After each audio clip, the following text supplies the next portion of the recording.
webcam is live. Interesting.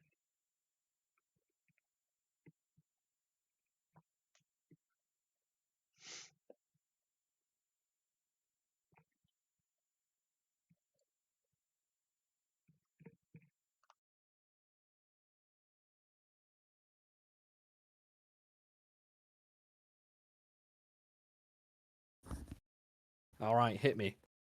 Yeah, so because this is one of the, if not the first time we've actually spoken since we did our cast, I wanted to like formally verbally apologize for like sharing things that I didn't have Oh permission yeah. to.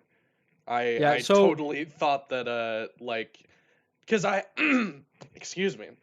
I stream all of my casts like to my own personal Twitch channel just for Yes. like to keep a VOD of it, and I don't bother to edit it because I don't ever say anything that I wouldn't want somebody else hearing, and so that's totally my bad on assuming that everyone else worked like that. So if there's something that needs to go unsaid, just know that nobody watches my Twitch. I will have 0 viewers this entire time because I don't like try to make it as a streamer. I literally just use it for VOD review. And if Yeah. something needs to be edited out for the VOD itself, then just let me know and I'm happy to do that. okay, yeah, that's cool. No, all it was to me. So I have a bit of a background in like stage stuff and theater and everything, and we have the rule there of like if you are backstage, absolutely none of that ever leaves the backstage. So first of all, you don't have anyone like recording like videos or sounds, right? That Right. doesn't happen. But even things that are said, if like I don't know, let's say you're acting on stage as someone and the thing they do like really annoys you, but they're still on stage and you go off stage. If you go backstage and like, what a fucking idiot! This person sucks. This shit. I can't believe I can't work with them anymore.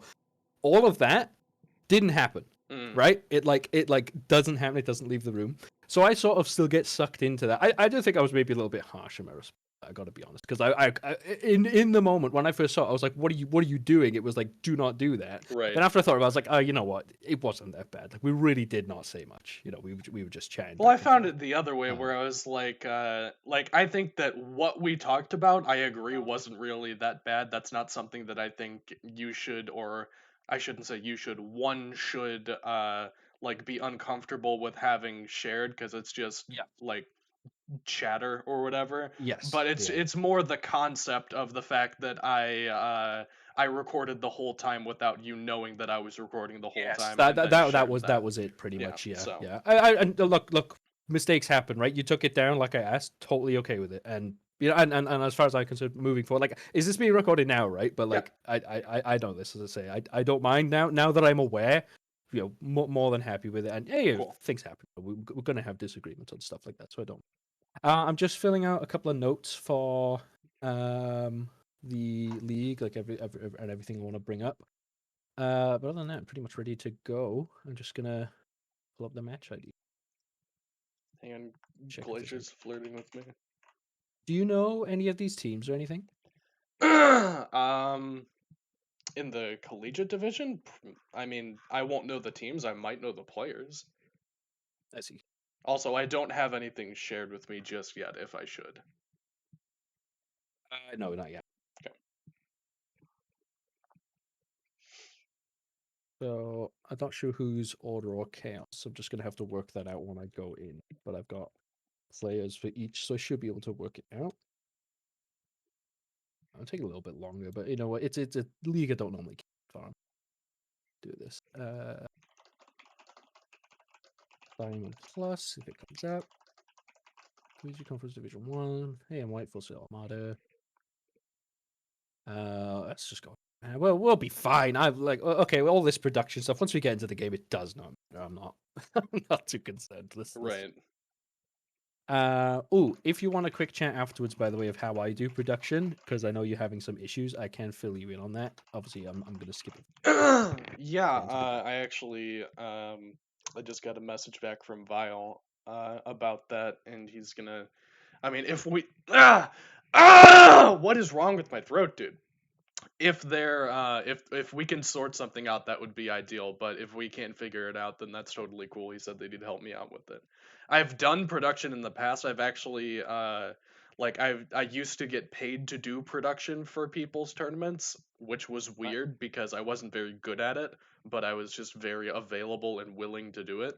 So I have experience with it. I know how I'm supposed to set it up, and I'm doing the same thing I always have, and it's just not working. So Okay. Right, it's Full Sail Armada, order side, and somebody FS. white, Oh, sorry, A&M White. and A&M White Chaos side. A&M.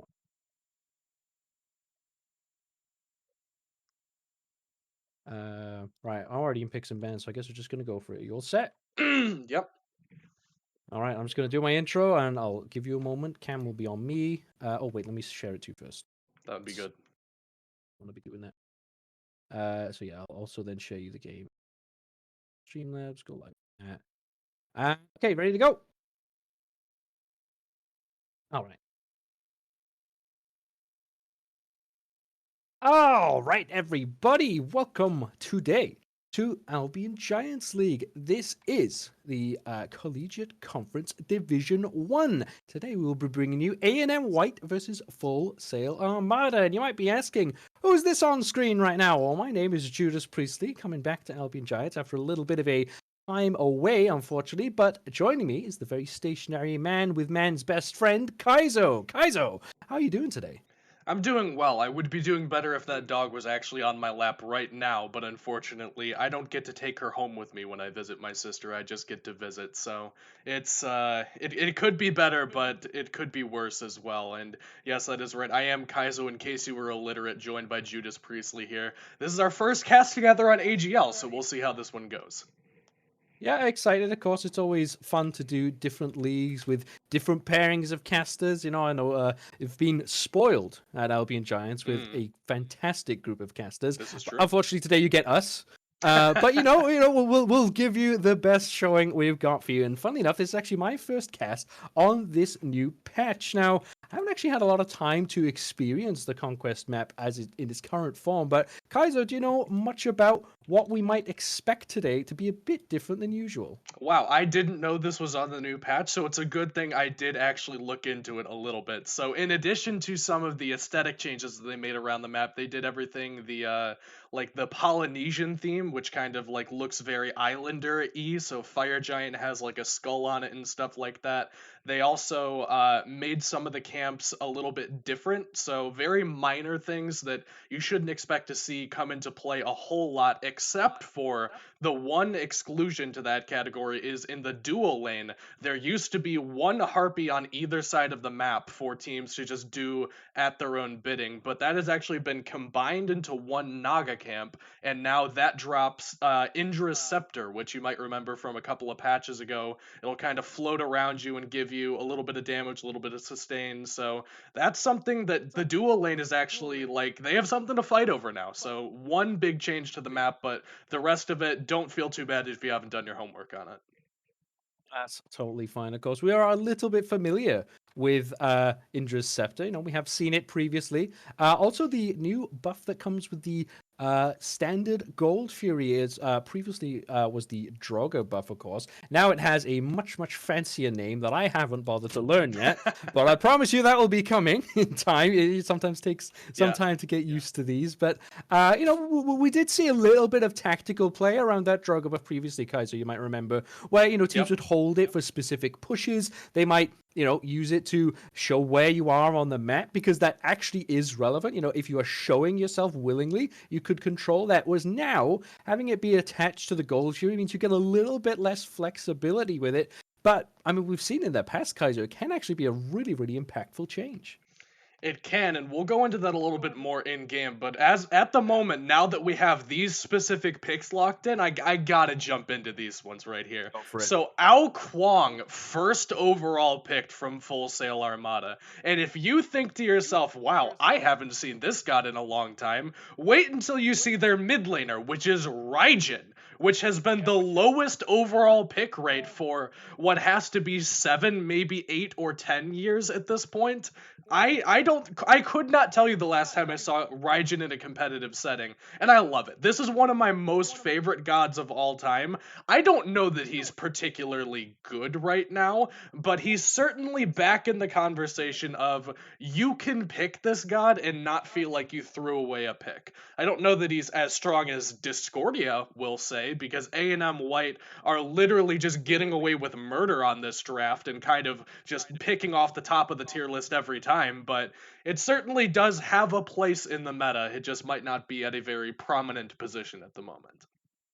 Yeah, of course, Raijin and similarly Discord, two mid lane mages that actually do quite well when flat pen is very viable. Yep. We have, of course, seen buffs to specifically Divine Ruin and a couple of other items to give them a little bit more flat pen back to how they were before the 9.5 patch. So it's not too surprising to see these gods in some essence, but also I'll carry Yu Huang's taken off the table, but Tiamat's been very popular lately. Gods like Merlin we've seen come around. So I'm a little bit surprised to see them not shown here, but something I'm maybe a little bit surprised at is this Geb and Artemis Hover and Lock. That is a dual lane for the ages there, Kaizo. That's pretty tried and tested.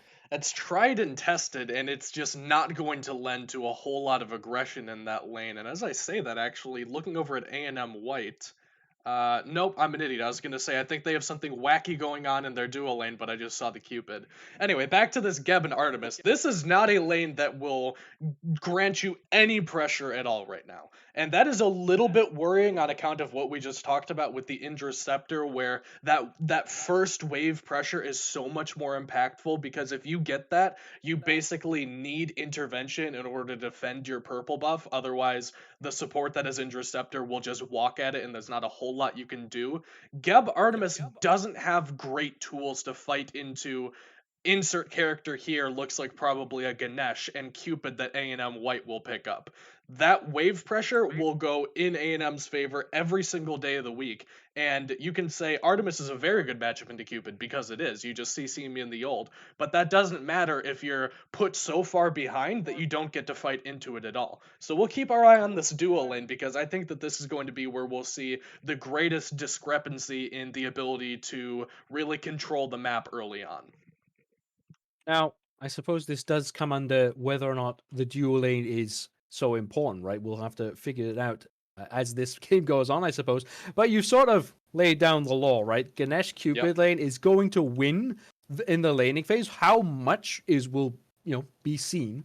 True. But in general, they will have the upper hand in the pressure, barring any crazy jungle rotation. But with that dual lane advantage going the way of A&M White, would you give them the overall draft advantage? Oh, absolutely. And it's not even a dual lane thing, really. It's just they picked all of the best gods kind of thing.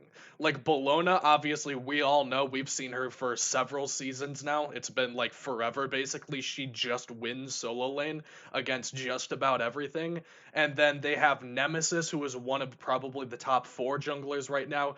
Cupid, one of the top ADCs right now. Ganesh, considered to be one of the top supports right now. It is exceedingly difficult to pick anything much better than they have selected for them already. It is obviously, there's the element of you have to put that together, you have to translate it to the battlefield, but exclusively from the draft standpoint, I think that they absolutely got exactly what they came into this draft phase looking for, and I frankly don't really know what Full Sail think that they got out of this one. They picked a lot of stuff that sounds fun to play, but I don't think you need to prioritize. No one's gonna take Ao Kwang Raijin away from you. Maybe you could have set that later back in the draft, but yeah, overall, man, A&M, we'll see what they can do with it, but they're in a very good spot right now.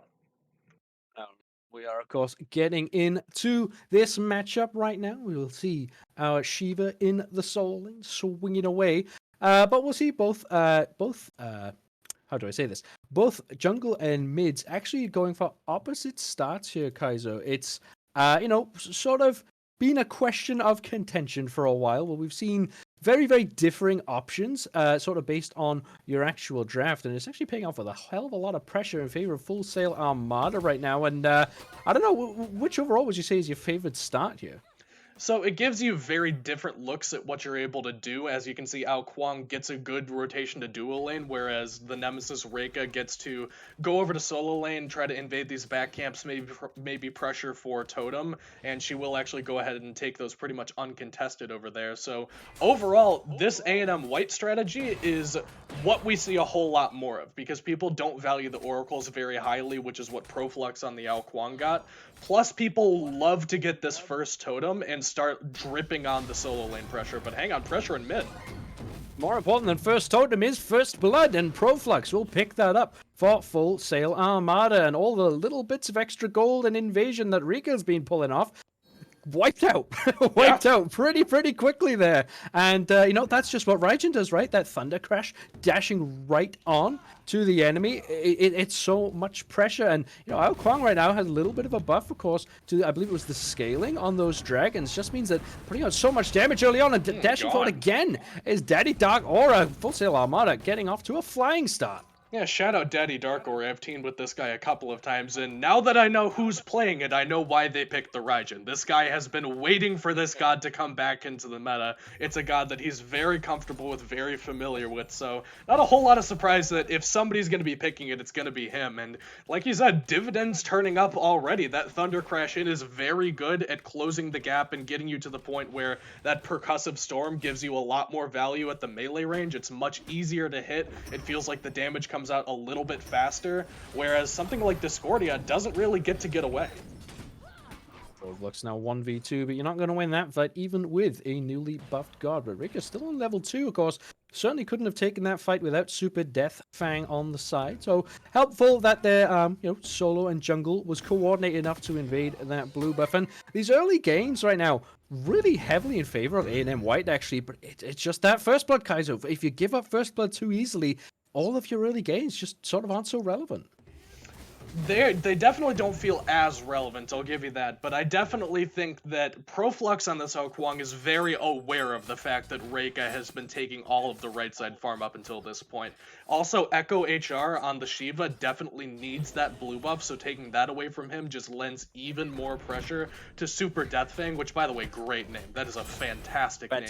So we'll see what he can do with a fantastic amount of pressure over here, because he's been given the world by Reika on this Nemesis, and you can definitely tell A&M White's plan is dual lane will be fine, let's pressure solo lane, and really it's just Bucktooth Joe that needs to get himself together and make sure that he plays a little bit more safe here, trying to contest this Raijin though. Interestingly, Bucktooth Joe actually hits level 5 before Daddy Dark Aura, so somewhere, maybe that early start actually getting to lane and soloing that first lane, maybe that really paying off there. But lurking on the left-hand side is Reika, maybe considering a gank, but as you mentioned, that dual lane does not need help on the side of A&M White. So, Reika's hunting, looking around, but slowing the pace down a little bit. They gave up an early first blood, maybe recognizing that Daddy Darko on this Raijin is going to be playing fast, going to be playing aggressive. So take it easy for a time, just get your farm up, because, Nemesis late game probably beats Ao Kwang in the late game themselves.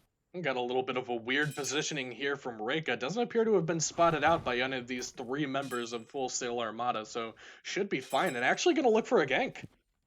Yeah, they're going for it, but double level 5, Pie Flavor and Saphion happy enough to take this fight, but no Caledonian War coming out just yet, being very disciplined with that ability is Saphion on this Artemis. So, being safe, being careful, because there might be an opportunity here, but, Geb and Artemis, as we've discussed, not the most aggressive early starter, so they show a bit of face in this dueling, does Rika, but it doesn't really pay off, and Saphion, they can be that disciplined with their relics, with that ability going further into this game, that's really going to pay off for them.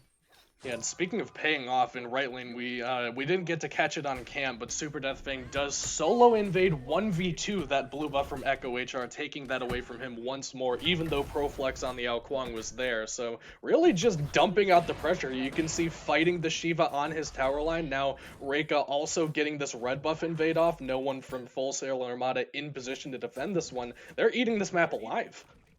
Yeah, getting very, very aggressive on the invades now on the enemy purple buff. Having to give it up is Saffron. There's a Dark Pills coming out. That forced the Purification Beads. That's a... Whoa! Oh my God. Did I share that right? Was that a Sundering Yeah. Spear coming through? But a double Cataclysm comes out. Byflare taking too much damage over Daddy Dark Aura. On the rotation over, goes up, will start beating those drums, catches the dash of Reika actually, but Saffron falls down to Nanu, who's touched all the way forward. This Cupid getting aggressive and getting the dividends for it. Now Daddy Dark Aura on the retreat will try to Thunder Crash over the wall, but silenced out by the Ohm. Nowhere to go, but there finally gets onto Reika. Cannot find the last hits though, and Nano 9000 with a triple kill early on this Cupid.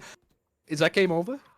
It might be, man, and it's definitely criminal that worked out. Like a level 4 nemesis just walking headfirst into two dudes at a purple buff behind the tower, and while this is happening, Super Death Fang and right, this game might be over, honestly. That's a very fair question to ask, because every single facet of this map, A&M White is just devouring it. Like, they got First Blooded in mid, Bucktooth Joe a little out of position, but since then, they have literally just been doing whatever they want to with every single part of this map. And I don't really know how great of answers they have back. Nanu now going to be pushed forward. We'll see what he can do in this position. It's the Purification Beads, Caledonian Ball, and the Cataclysm coming out. Nano getting a few more shots in the back from Saffron Pie Flavor. Can they finish off the kill? There's an extra heal coming through. And there is Nanu getting away. The roller comes through under the tower. There is the Suppress the Insolent to finish off Nanu just about. That was close though, but that's a very, very vital kill that they picked up there. Yeah, vital is a good word to describe it, because you absolutely need to infuse some vitality into this game if you're Full Sail Armada. You are 1,500 gold down, which doesn't sound like a whole lot. We talk about 1,500 not being a huge amount, but now that you actually see that it's only 7 minutes in, that's huge. And this could be a huge kill on the Daddy Dark Orb, but the apple misses, so does the Ganesh ult. Oh. Atomic Pillars whiffed, Golden Apple of Discord whiffed, and there's Reika slapping away Proflux though. So Proflux not able to punish Bucktooth Joe, but oh man, that's such a shame. They tried to set up that kill so much, but you know they wait for the Thunder Crash to come through, I think, before the Golden Apple of Discord, but that's a cripple. There's a cripple on that ability. It would have worked out, but unfortunately for A&M White, they're not able to clean up the extra kill. So Full Sail Armada, we've called it game over. We were just kidding, chat. I promise you. It wasn't actually game over, because Full Sail Armada fought their way right back on into it. And, you know, it's certainly not being so scary anymore. You know, there's 3 kills on this Cupid means that it might have been a very, very difficult duo lane, but getting a kill in response and then not dropping a kill in mid lane, you know, I think Full Sail Armada are pretty much okay now. Yeah, I don't know, man. They're still down 2k gold. It's still going to be tough, make no mistake. You're totally right. This is a game that you can fight back into. You definitely have the tools to do so. This Ao Kuang will only get better with time. This Shiva desperately needs to catch up to this Bellona, but will at some point end up even. Artemis incredibly strong in the late game, as is Geb. This Raijin a bit of a wild card, so we'll see what ends up happening with that, but they've drafted tools that deal with this if they can get to a point of equality. It's just clawing your way back to equality versus this A&M roster is so tough, especially with how comfortable they've been exerting this pressure. You can see Reika contesting every drop of farm on the map for Full Sail Armada. They are playing with fire, and they definitely need to make sure they don't get burned. Getting burned is Pie Flavor, getting sandwiched between 2 with a 3rd on the backside. But there's not a lot of damage coming onto this Geb, not willing to commit too hard, but that's half health of your support. And now a red buff invade on the table, and you know A&M White just putting out so much pressure on all of these butts, but Saffron with the rotation over, that'll get the attention of A&M White. Reika trying to find it, because it does try to scales, caught in the Dharmic Pillars. Saffron takes so much damage, but just about gets out alive. The Dharmic Pillars block off Reika in place. Nice Thunder Crash as well to slow down the retreat, slow down the chase of Reika, and the final shot will come out from Daddy Dark Aura. Red buff still standing. Full Sail Armada coming out on this one quite highly. There's a big 4v4 engagement already, but there are the Fields of Love coming down. Double blast coming through. Double kill for Nano 9000. 5 kills on this Cupid, not even 10 minutes in. Proflux still wanting to go in on this. I'm not sure what the opportunity is, but there it is. We'll snatch away the red buff overall. So Wow, what a back and forth engagement, just about in favor of A&M White. And crazy to me, by the way, that this Cupid is getting all of these last hits in fights that shouldn't really even be concerning him to begin with. Like, the fact that he's at that red buff is certainly a bonus, but I don't think anybody really expected him to make that rotation as effectively as he did. And that absolutely looked like that was going to be all Full Sail Armada. They had so many people there so much quicker than A&M. But Reika's, he's been doing this all game, this weird positioning where he kind of gets caught in no man's land, and you go, this this Nemesis is 2 levels down. Can we just collapse and kill the Nemesis? But very clearly, no, you can't do that very effectively. For whatever reason, the strangest positioning I've ever seen is just baiting Full Sail Armada into doing like the worst fights I've ever seen from anybody, and now Echo HR going to be killed by Super Death Fang. This is it's weird. It's just weird how effective Reika's gameplay has been so far, because it is definitely not normal. Well, you know, if you select someone to deliver divine judgment, expect them to have a bit of a divine blessing with them to just get away with this sort of stuff. You know, God, Nemesis that's good. running riot so far, and thank you.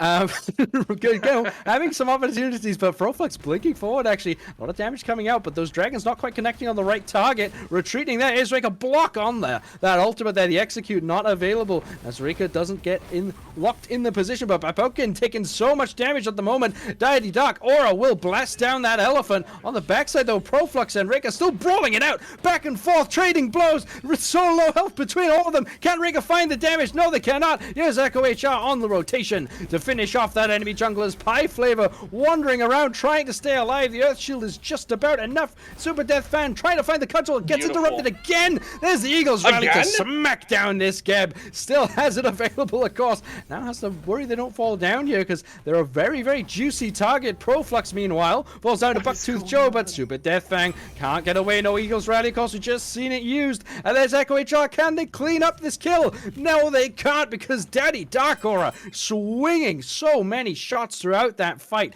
cleans up so many kills for themselves, and Full Sail Armada really, really brawling it out. Saffron gets their beads caught very, very sneakily. Oh man, that's why they call it NA, right? This is just so hectic. Wow.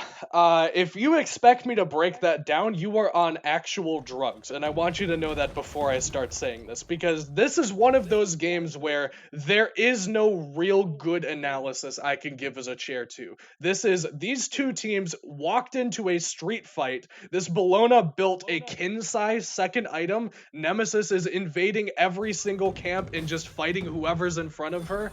And Full Sail Armada very content to fight back even though they're hemorrhaging kills left and right. This is one of those scrappy games where you really look to see who gets the stuff after the stuff and who can manage to make sense of the engagements as quickly as possible. Because we're going to see this all game long. These kills just one off here and there didn't need to happen, maybe a positioning error, maybe a little bit of over-aggression, but it's not going to amount to much. This kind of game is definitely the style of you fight until you get an opportunity, and we'll see which one of these two teams can really capitalize off of the opportunity that they've created, because as of right now, this is just fighting. And there's not a whole lot of lead being developed. We've seen about a 2k gold lead, which has grown a little bit for A&M since the start of the game, but overall, this is just scrappy, this is fighting, this is dirty, this is messy, this is grimy, and it's not amounting to a whole lot of benefit for either one of these teams. Yeah, but it's fun though, right? It is fun. It's really fun to watch. I'm having a good time. It's back and forth. It's crazy, and it's a bit hard to keep up with at times. So I can't imagine how that feels when you're in game. You know, what are the comms like in this sort of situation? It's got to be so back and forth. Frantic. Even the little pick there, right, that we just saw onto Reika, it was so minuscule, right? A lot of tiny details really, really mattered. That you know, all right. It ended up resulting in the kill for Full Sail Armada like we would have expected in that situation. But there's so many little decisions that everyone's making and little plays that, we'll never be able to cover them all. Like you said, it's impossible to actually analyze in full detail what's going on. But anyone watching, just watch. Pick someone in these fights to watch, and you'll see some fantastic plays. Don't listen to me. Don't worry about what I'm saying. Just pick someone to look at. Make it Rika, make it Daddy Dark Aura, and just try to follow any one of these players. It's been 13 minutes. It has absolutely flown by because some of the plays we are seeing, again, on a small scale, which sometimes gets overlooked in these sorts of games, they're really, really good fun to watch right now. But so far, Kaizo, paying off for A&M White because they have the lead. They do have the lead, and they're going to have to try to make something a little bit more impactful as Daddy Dark Aura will desperately cling to the last scrap of his tower, but that will absolutely go down to Bucktooth Joe and Bapukin, who, by the way, Spear of Desolation, second item on this Ganesh. And you were talking about on the desk how Flat Pen is coming back, and people are starting to, appreciate it a little bit more now that each one is 3 additional Flat Pen. I don't know that we were necessarily talking about Ganesh in that conversation, but he certainly does seem to want that, and it is Full Sail Armada that seem to want the pressure around this Gold Fury, but Super Deathwing is on the scene. And also, Pie Flavor only being level 8, that's very frightening to me, actually. Obviously, struggling for farm, having 3 deaths already, but being level 8. It's level 8, man. You are not tanky at all. You have barely any stats. They're inherently built into you. And combine that with the fact they've only got 1 full item finished. All right, it's a fully stacked Gauntlet of Thieves, but, sort of going halvesies on the rest of their build so far. So certainly need to be careful, especially with Super Deathfang around, because Super Deathfang right now probably has double stats in, every column at this point in time. So this Bologna, a very scary target. Luckily for Geb, they're a bit more of a backline style support, but really, both teams dancing over this Gold Fury right now. Yeah, and it is a very this is like a twerk. This is an aggressive dance. This is not a waltz. This is A&M White stepping forward as far as they possibly can and just trying to find one person even slightly out of position, but they will fall back to this gold. This is going to be tough. All right, well, it looks like Full Sail Armada want to tango at this Gold Fury dance, so they're going to push forward. Echo showing face with a few. It's got sent forward to zone. There's Rika. What level 11, by the way, on this, Nemesis, but there's a lot of ultimates coming down. Proflux and Saffrion both on the retreat because these damage characters will not survive very long, but dancing away is Echo HR, putting out a lot of damage and healing, but it's not quite enough because there's still a couple low health members, but plenty of high health members as Bucktooth Joe and Deathfang start to slam down this gap, but a big double taunt coming through there as Bucktooth Joe picks up the kill onto Proflux. Pie Flavor nowhere to go but to die to Nanu. But dashing in is Daddy Dark Aura. Wants all of these kills. Can they get them? No, they cannot, because Bucktooth Joe picks up the double kill. That was frightening there for A&M White, because if there is a god who can clean up those kills, it might be Raijin. Yeah, and there definitely is no god for Full Sail Armada right now. That goes about as poorly as you can, and you were right to call Bucktooth Joe's name in that fight. He has been finding some huge double taunts this game with that purple carpet of death. Echo HR is still on the scene, so still some steal potential here. We'll have to find out what happens. Ooh, not going for the steal. Instead, getting aggressive onto Nano and will pick up this very, very juicy Cupid. But no, Super Deathfang not happy about their little lovable baby falling down. But Saffrion back on scene. Super Deathfang all alone. It's a tanky Bologna, but there's a lot of damage coming up from Saffrion. Echo HR has the CC. Can they close the distance? There's Pie Flavor giving chase as well. Suppress the insolent off the mark. Will not get the slow on Echo HR. Will not get the pull. So that was scary for A&M White. They've now dropped an extra kill. And, as much as the fight did go their way quite cleanly, they don't get the Gold Fury and they do lose another kill for it. And the kill missed isn't as big as the time missed, because they had a lot of members there that weren't doing a whole lot. Now Echo taking a whole lot of ults. Has to dance away with that Shiva 10 Dava. There is the Dharmic Pillars in response, but Rika can close the distance on top of this Shiva. Slashing down, slicing and dicing. Will not be enough though, because Saffrion will finish them off thanks to the Cataclysm coming up from Pie Flavor and A&M White. A bit overstepping the mark here. They've had the advantage in the big team fights, but these small skirmishes are going the way of Full Sail Armada. Yeah, and they also get the Gold Fury Oracles there, which could be impactful here now that everybody is still grouped up here. They try to grab Daddy Dark Aura, but won't be able to get him. Instead, they're just going to have to fall back. Proflux going in. Orflux gets that execute onto Bapokin, and now the advantage is yet again with Full Sail Armada, but that's a big Fields of Love onto 3 people. Daddy Darkora cannot survive the Bologna. There's the Eagles riding up, down, into 3. Sephion very low. There's the knocker coming through. Pie providing whatever peel they can. Can they find the last couple of shots onto Super Deathfang? This Bologna, such a nightmare to deal with, but Proflux is lurking around as well. You don't need to get the kill with the Artemis because there is Echo HR on the Shiva, taking down their opposing solo laner. This Dent that you called a twerk at one point, well, the thighs of A&M White getting very tired as they all have to spend another spell back in base, and this Gold Fury still remains standing. Okay, man, that's a reach, and I'm totally here for it. That's fantastic. And what has also been fantastic is the play of Super Deathfang up until this point. And if you've ever spoken to a backliner in Smite, you absolutely know that they think that all tanks are broken.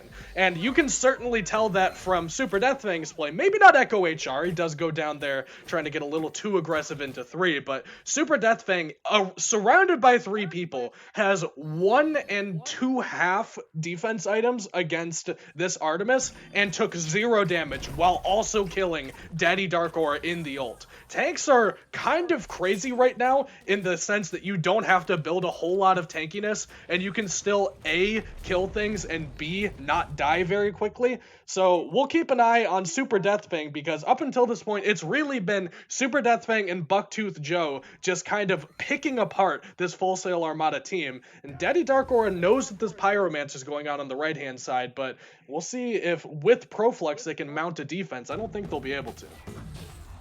We've had the dance, the tango, the twerking at the Gold Fury. Now I got the tiny dancer of the Pyromancer being targeted out, and Proflux now being focused down, being chased away. There's the Ohm to prevent any further escapes, but Proflux living for quite some time. But Daddy Darkora gets popped by Bucktooth Joe with that Golden Apple of Discord. Meanwhile, Gold Fury being done by Full Sail Armada. It's just Nano 9000 on the scene, but this Cupid does quite a lot of burst damage, has it in their kit. There is the Fields of Love. This Gold Fury very low, and oh might steal it with the power of Nano 9000. They will get the 2 kills, they will get the Pyromancer, and they will also steal away the Gold Fury.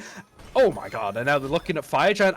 They're gonna get this. They are gonna get this. Oh, but looks like Pie Flavor aware of this. This is an early Fire Giant called Kaizo, but I kind of like it. I kind of like it as well. I think that they should be fine here. Geb seems to have sniffed this one out. Pie Flavor on the way, going down fairly quickly. I don't think he has time.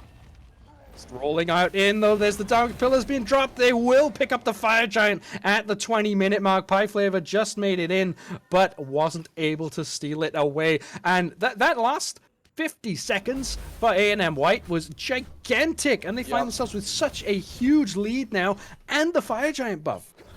Look at that cliff that they just pushed Full Sail Armada off of on these graphs. It was something that you can reasonably fight into for quite some time. These graphs have been very even. It's been about 2.5 to 3k gold for the first maybe 15 minutes of this game, but like you said, that last minute or so from A&M White was just devastating for Full Sail Armada, because they desperately need to get more farm, get more items. This isn't usually when you see these teams go for this Fire Giant. You called it a very early fire. You're absolutely right about that. And now that they have this, they can clean up these tier 2 towers. That's a whole lot of farm just waiting to be collected. And you're also denying Full Sail Armada farm. They have to split the map very cautiously in order to collect anything. And Daddy Darkora is definitely, he's sniffed out on this left-hand side.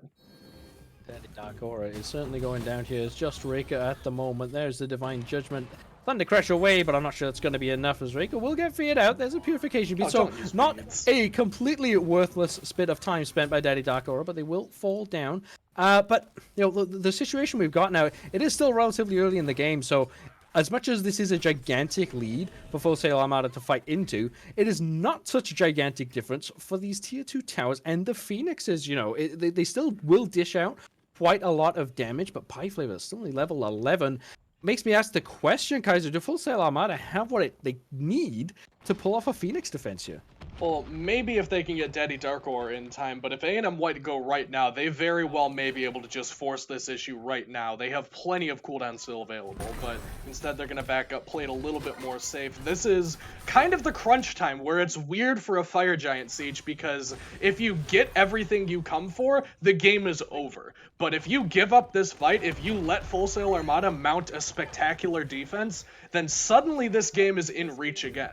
So I like that they're being a little bit more disciplined. It isn't as flashy as we've seen for the last 23 minutes where it feels like you couldn't take a breath, but they do clearly have the ability to kind of take a step back, relax, look at the macro of the game, stop fighting, and realize we have to play careful here. Full Sail can try to defend. Well, we'll have to see how A&M White decide to play it. Like you said, they've been passive, but now tier 2 towns off the map. Fire Giant has about a minute left, maybe a little bit less at this point. And yeah, it looks like A&M White happy with it. They're happy with the situation they found themselves in. Obviously, Very smart. Over 10k gold up. They will back away, play it safe, play it boring, but you know what? They're not here to entertain us. They're here to win the Albion Giants League. Don't forget that, guys. There is obviously a lot on the line for these teams. You certainly don't want to be going down early on in the season. You know, you want to be winning as many games as possible, as early as possible, because it just puts you in such a confident mood for the rest of the season. But you know, if you are Full Sail Armada, Kaiser, if you are on this team and you are, I don't know, let's say you're Proflux and you're right, guys, we've been awful so far. We've been terrible. Let's sort it out. This is what we're going to do. What follows that sentence, Kaiser? What follows? This is what we're going to do.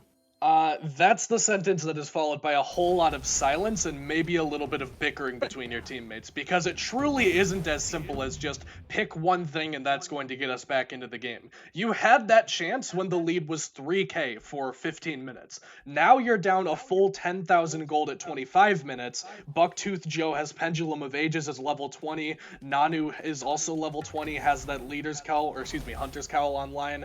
This is the crunch time of the game, where you have to take, I call it, your best fight, because it's not going to be a good fight anymore. You're out of those. You gave up all of your good fights. Now you pick your best bad fight, and you all in on that, and you gamble the game on it. Because if you just let A&M White do their thing, kind of roam the map, you can see they're spread out, they're just casually farming, waiting for this Fury to spawn, then they're going to rotate over to Fire. You're going to get steamrolled. You can't do that. So I like that they're grouped up here looking for anything they can get, and unfortunately the only thing they can get is Super Deathfang, who's very well aware of what's happening, but this is probably their best opportunity, is to split the map, get what they can, and then wait to contest something that's a little bit more meaningful.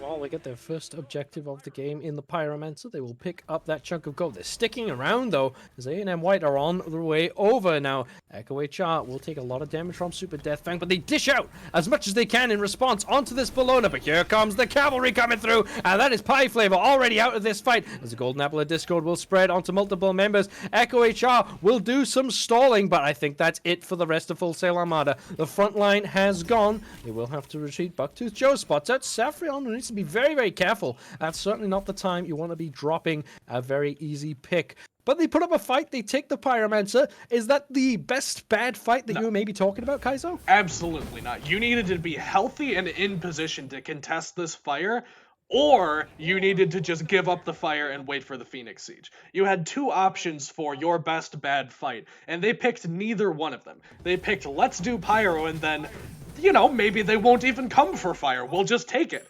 And A&M White were clearly on a different page, because they thought that everything on the right side of the map, everything the light touches at this point, belongs to them. And Full Sail Armada was standing under a street light just waiting to get jumped. And they totally did get jumped. Like, we saw Bucktooth Joe bounce the Golden Apple of Discord off of the Ganesh ult, and somehow that came back around and hit Daddy Dark Aura, which I'm not the best at geometry, but I didn't see that happening in the moment. But it did happen. That brought him to 1 HP, and that's how powerful we talked about this Discordia was on the desk. This is a late game god that gets value in the early and mid game due to utility, due to the strong CC, due to the passive, due to the cripple. But now that you're finally in that late game stage, if you get caught by one taunt, which by the way Bucktooth Joe has been hitting all game long, if you get caught by one of those, then you're dead as a backliner, or you're half HP as a frontliner. frontliner. This is going to be more difficult than it was before, now that you've thrown away what could have been your best shot at the Pyromancer.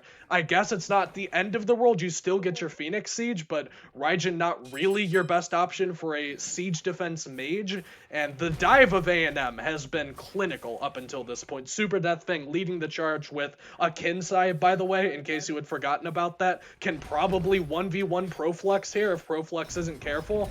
This is dire straits for Full Sail Armada.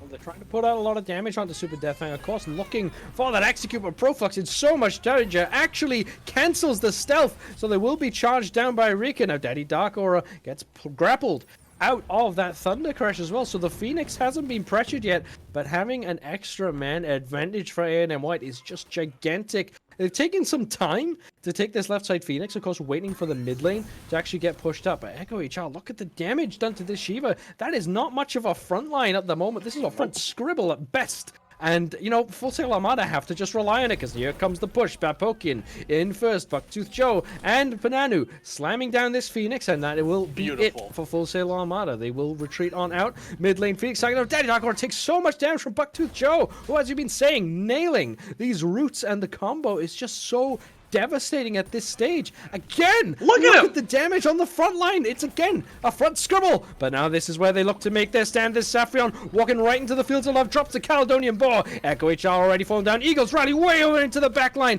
and Saffron being chased out of this fight will manage to peel for themselves for just a moment. Proflux back on the scene. Can they catch anyone? No, they cannot, because Super Deathflux has too much health, but there's a lot of damage from Daddy Dark Aura. The Thunder Crash onto 3 members will not find the damage, but Saffron will. That's a double kill for the Artemis. They drop 2 Phoenixes, but they do just about survive.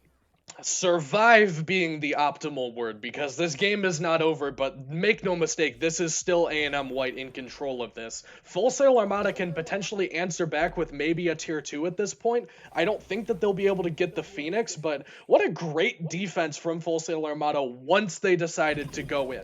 I thought for sure that Daddy Dark Aura was too far forward and was going to get picked, but just sharking around that middle Phoenix, waiting for his opportunity, and Echo HR, God rest his soul, definitely created as much space as possible before he managed to die for Full Sail Armada to finally step up and contest after the first 2 birds go down. But now that you've lost mid and duo, this next EFG is very hard to contest. Super Deathfang now back on the scene. They're not safe. Eagles rally onto 2. Proflux has to retreat. Pie Flavor will be the sacrificial rock, as they are certainly will be falling down in just a moment. Saffron tries to step forward to peel, but that's a slow coming through. Early Caledonian Boar, though, will catch Reka, but Reka will still give chase. There will be the dashes forward. Does they have the slice and dice? They will blink forward, actually. Saffron can't find enough shots onto this Nemesis, who will heal up and slam down Saffron. Now it is just Proflux, Echo HR, and Daddy Dark Aura for the defense, and I don't know if they have it in them, Kaizo. I don't know if they do either. Full health bars for A&M White, all the minion waves pushing, notably fire creeps in left and mid. No ADC for 40 seconds. This could be curtains if Full Sail don't pull off some kind of miracle. Daddy Dark Aura trying to put out a little bit of poke, has to retreat, does get caught again. That's a very long dash, of course, so the Ohm will cancel it out, but this Titan starting to join into the fight. Pyflame being targeted down first. Reka takes a ton of damage early on this fight. There's a Goblin in the Discord, not quite connecting with Echo HR, though, because they will use that Shiva to endeavor to cleanse all of the CC. Of course, A&M White with no Fire Giant right now, so need to be careful. They don't have all the sustain that they might need. Echo HR dashing aggressively, needs to get on out of there. Proflux trying to be a bit of a menace on the sidelines means that A&M White do get deflected yet again, but they still have full control of this next Fire Giant. Yeah, but they're a little bit unhealthy at this point, and you can see Pie Flavor and Proflux are very well aware of the fact that some of these health bars still not topped off yet. This might be a good opportunity here, but they got to be very careful.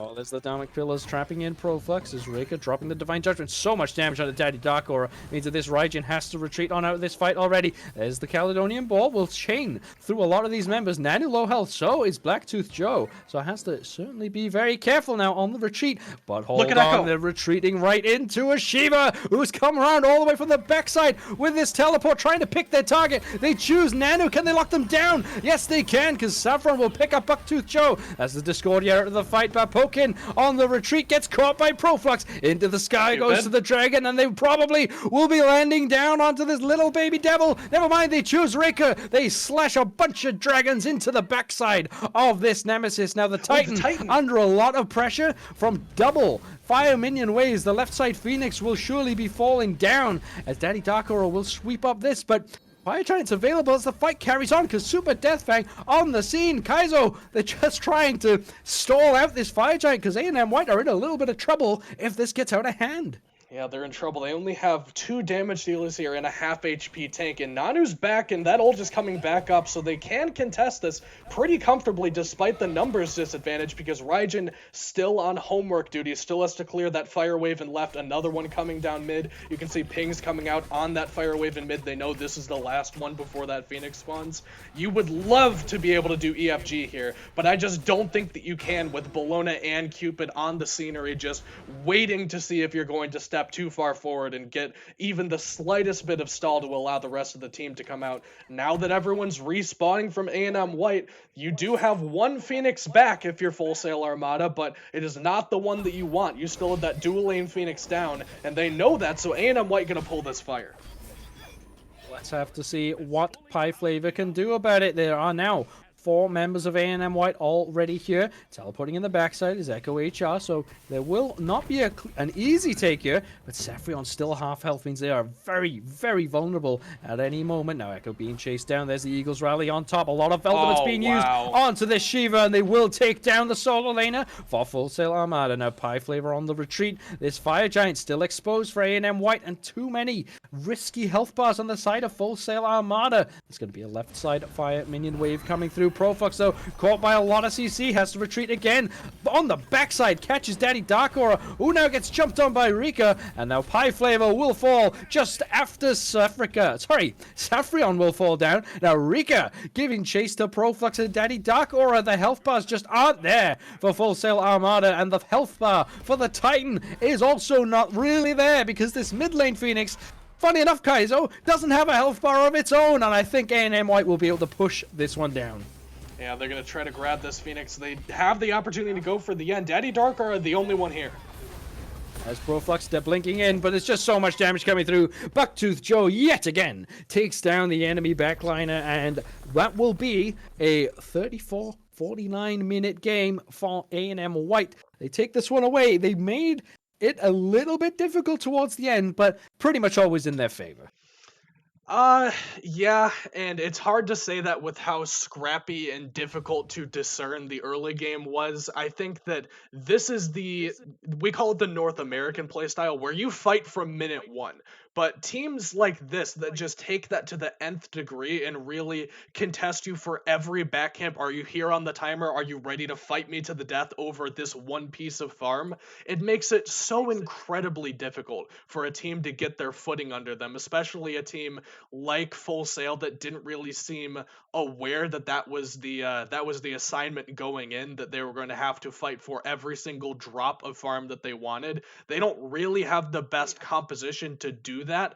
Ao Kwang doesn't really get a whole lot of fight potential into Nemesis until he gets that execute online, but by the time he finally did get that, it was so tough for you to fight back into the pressure that they had already developed on that solo side of the map. And then what can be said for the macro gameplay of Texas A&M? Because as soon as we got to the team fight stage, it was like they flipped a switch and said, all right, no more crazy fights, we're only playing clinical Smite from now on. And making that change is so impressive to me, to go from the scrappy, the dirty, to the perfectly squeaky clean, with a couple of exceptions. But A&M White, man, they are looking scary to fight against.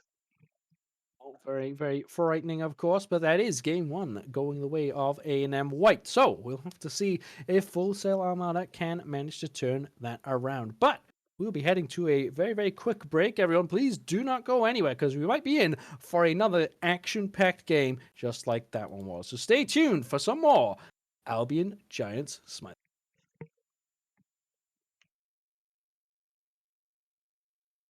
All right, I have to go to a starting soon screen because I've forgotten the be right back screen. But there we go. That's fine. They'll get it. They'll figure it out. They're smart. Yeah, they'll work out what's going on. They're Smite players. They have to be smart, right? Haha. Nervous laughter. Yeah, I don't know what's going on with my Discord streams because I did actually show you the game on my side, and then I see you saying that it doesn't show, and that does That happen to me was sometimes. I actually don't me know, being an like, idiot. oh, For some reason, the way that Discord was working, it was only showing me your profile picture in our DM stage here, and I apparently have to click on that in order to be able to see that you're sharing your screen with me. So you were totally doing it right. I just didn't know that weird intricacy. you know what? I bet you that's what everyone else does. I think I've been wrongly accused of messing up some of these, and well, It's like I said, very it shows it possible. on my screen. Like here, Oh look at wow, this, I'm like, look at this, look at this. Share my screen, screens, left screen. yeah, I see what you're saying. It doesn't make it obvious, does it? Well, this is what I saw. Oh right, yeah, yeah, So I yeah. have to click on this, and then it shows me that there's a stream over here. But if this is all I'm seeing, I am under the impression you are Of not course. sharing your screen to me. But obviously, it's just over here. So And then I bet when I close it and reopen it, it'll pop up or something. I don't know. I don't know it how that actually works. didn't. It was just because I saw in the top left here this green icon. I just happened to notice that it went away and then came back. So I was like, wait a second, something's not right here. No, you're Okay. totally good. That was on me. I think that went quite well. I'm happy with that. I'm going to take a very, very short break, but yeah, 2 minutes and we'll go back right into it. Sounds good.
Bum bum bum. Bum bum bum bum bum bum bum bum bum bum bum bum bum bum bum bum bum.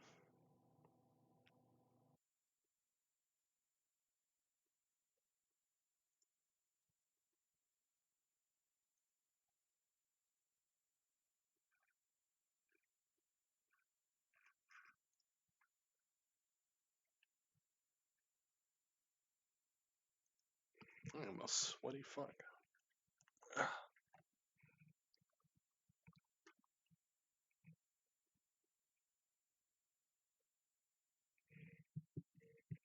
All right, one thing I have noticed is that the picks and bends is very, very It's very turn very that what? down if I can. It comes through really loud on the Mm. stream. Uh, I don't really know why that is. I've tried to turn it down, so hopefully that's more quiet. But like you know, you're obviously talking, and it just Just boom, like it's slams like a in my over the locking top. sound. It's just huge, yeah. So I'll hopefully have that sorted, but I'll hopefully work it out in this one. Um, So, when I was doing my VOD review with Mars, he told me one of the things I need to pay attention to is my transitional phrases. Like I say, something something. We'll have to see something something like a whole lot, and I physically cannot stop myself from doing it. And just being aware of it now is just really frustrating to me. I don't we've all actually had those. know what else I'm supposed to say. I mean, I got called out on the spooky uh the VOD review. He said, "Oh, you might have said the word but too many times Yeah. in that fight." I'm like, "Come on, come on, I'm trying, I'm trying my best." But yeah, I've had to keep an eye on it too. Let me get the next game. Are you all set to go when I'm set? Yeah, should be. I'm just trying to think if there's anything else that I noticed in my own casting that game. The only thing I would maybe criticize us for in that, and even then I Please disagree do. because this is just a fun cast, we were joking around a lot in a No, few we're things, supposed especially to. on that Golf Fury dance. But yeah, like I think it's fine. Like it, it's not that big of a game, right? It's a league bet, and all right, they're important. We want them streamed. We want to see it, but it's not like it's a final, right? It's not grand final of AGL. We're Right. just coming on here to have some fun with it, and yeah, I actually really enjoyed it. I was having a lot of fun. I think that With is the that, so important distinction to make, though, is that that is literally okay unless it is something huge that yes. they're playing for. But because this isn't a final, I think that any other circumstance, it's totally okay to just have fun with it. So I think I would agree with you on that. I'm assuming that the teams have swapped sides. I'm going to fill that in, try to get a little bit ahead into the ends. Sorry if it goes through a bit fast, by the way, because I flicked the game on a bit earlier. So because it's on that much earlier, it's sort of like we might start giving our little intro when the band's already done, and then it's like, all right, I got to catch up. That was the only Well, other thing that I was gonna. Thank you for reminding me of that. Uh, we needed to shorten that. Like as the two of us, neither one of us are solely at fault, but we needed to shorten the map analysis on the desk segment and save that for the yes, cast because we yeah, absolutely good spent point. way too long talking about that. Yeah, well, I think we were down to like second band phase before we'd even like Yeah. discussed the. And that's mostly on me because I was the one saying most of the words, but just generally speaking, I think that it's a good rule of thumb to save that kind of thing for later. Yeah, no, that's fair enough. I brought it up obviously because it's new, but you're right. I think save that for like because that could be what we start with, right? Because I'm again talking about like the red and speed buff starts, but like I could be talking about the new map Right. situation. I already know what I'm going to lead in with next anyway, so I'll give you a nice little talking point to Cool. go with. All right, let me just put this match ID in, and then we'll hit it.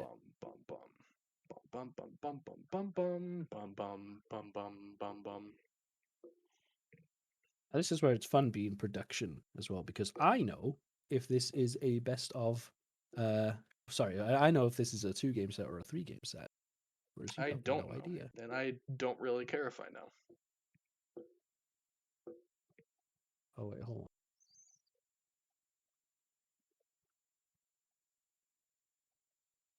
Thing.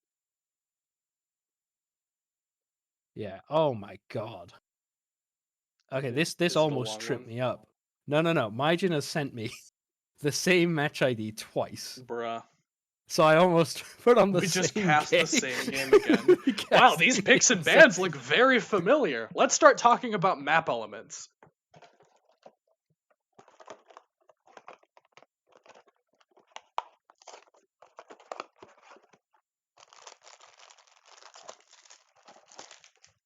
I was very proud of myself though for like talking through one of the kills that happened on the Nemesis on the right side of the map. That is something that I right. totally struggle with is like I tend to drop for any action on screen. And I'm trying to teach myself like force myself to do a better job of understanding what action is relevant. And I determined that it wasn't and I'm very satisfied with that decision. Yeah, I was adding a little bit of. I was like, ooh, because if they got Yeah, away, it might have spiked it a bit. Because at least you've got something right. If something cool does happen, you've right. got me ready. You have the option. Yeah, so I like had I could jump in if needed, but because it was just a straight up kill in the end. But even if he got away, I was there to wow, he got away sort of. Just check that is right. 34-14. Yeah, there's 2 games.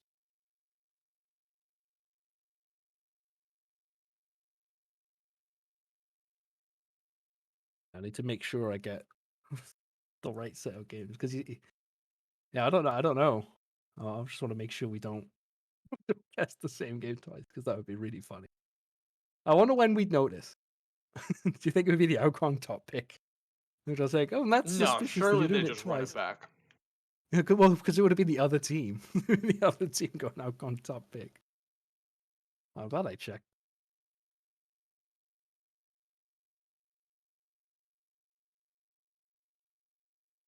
I have done that before when I specifically have played against scrim partners. We've just been like, well, they picked this, so let's also pick that and see what happens.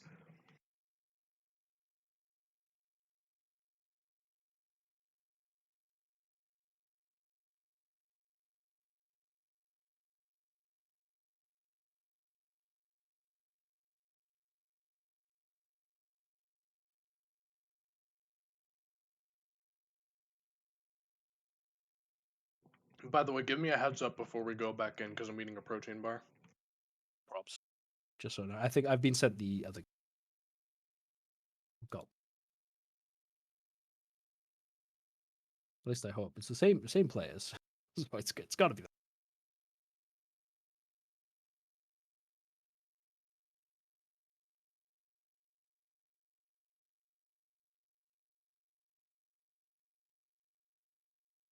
Match in.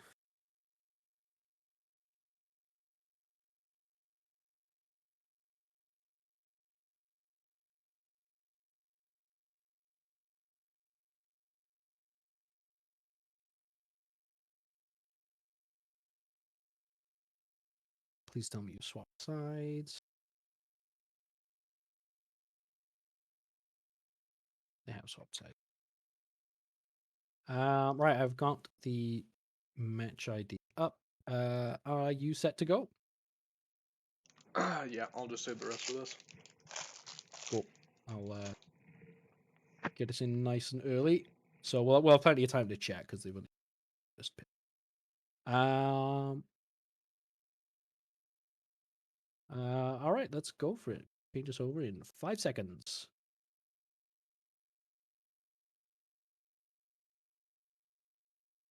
And we are back. Look at that, slamming us right on back into this set. My name's Judas Priestley, by the way. You can find me just below there and next to me. Oh, on this Other side. thumb. Yeah, There you this go. side.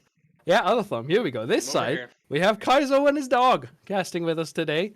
A Very, live very feed, by the way. important detail. This picture of me and my dog is a live feed. We're just exceedingly still. I want that to be known.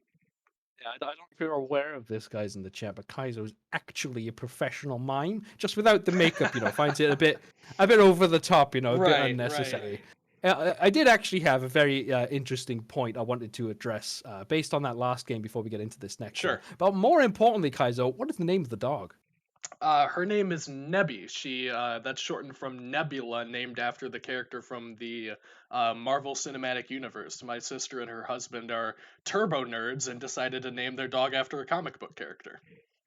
Well, that works for me. No matter what you want to name your dog or cat or other pet or child after, I am more than on board with it as long as it's nothing too out there. But anyway, getting back to the topic at hand. Yes. Up until this very recent patch, Kaiser, we've heard a lot of mid laners talk about how mid's the worst role. It takes so long to It come is. online, and even when you do, you don't do enough damage. Correct. But in that previous game, we saw Raijin and Discordia topping the damage charts for both teams. So really, really swinging. Are you going to call it a fluke, or are you going to admit finally mages maybe aren't that bad? Well, you see, the thing is, I am a mid laner, so if I start talking about mid laners being good, then I will get like taken out into the streets and tarred and feathered because you're not supposed to talk about your own role like that because that's the way that you get nerfed instead of buffs. If you constantly complain about the fact that Bellona has Berserker Shield Kinsai and she kills me before I kill her, then probably tanks eventually get nerfed. So that's kind of what we're operating with, but you're absolutely right that both of those mid laners did top the charts for the damage. And that's solely based on the playstyle that they each had, where the Discordia literally just sat on corners and waited for people to group up on top of the Nemesis and the Bellona that were diving blindly into the backline for 35 minutes of gameplay. And then Daddy Dark Aura on the Raijin was always the furthest forward person on his entire team. Like, he was the most forward man at all times. And when you play like that, you do tend to find a little bit more damage because there's a lot more gods surrounding you. So you're right that they had top damage, but it's not a role thing. It's a play style thing, and it's an opportunity recognition thing. Well, I'm gonna hold you to that when we watch this next game come on through, because if it happens twice in a row, then maybe it's a bit less fluky. If we end up going to a game 3 and it happens 3 times in a row, I'm calling you out, mid laners. You're getting nerfed in the next patch. Not that I have any power whatsoever over if that happens, but somehow I will make it happen. I will convince anyone, anyone who's anyone, that mid laners need to be nerfed again, because you know what? It's not fun having a health bar and then not having a health bar. It doesn't matter what role you're in. It's Correct. just not fun when you don't have a health bar. Well, you better be careful because if you slander mid laners too much, Ryan Aggro Bailey will pull up at your door with the Zeus detonate, and he will not be very happy to see you. So I'd watch your mouth, and I'd also watch this draft phase because A&M White taking away this Discordia again, uncontested, because Full Sail Armada wanted this Cupid, and they also wanted the Yamoja, which actually sees a lot of bans. This is a character that draws a lot of target bans because she is considered to be significantly better than most of the alternatives for the role. You can see Caprica Bracken also banned away. Those are typically two of the three gods, along with Yamoja, that you see picked or banned every single game without discussion. But because they left it open and they elected to get this Ratatosker first, which, by the way, terrifying with how they played game number 1, to give them something with as much early aggression as a Ratatosker, this dual lane's going to have to show up because you have arguably the best god for each of those two roles in a map state where dual lane feels a little bit more impactful than it used to, and people are still figuring it out. So if you're going to put that much draft resource into your dual lane, we're going to have to see some fireworks.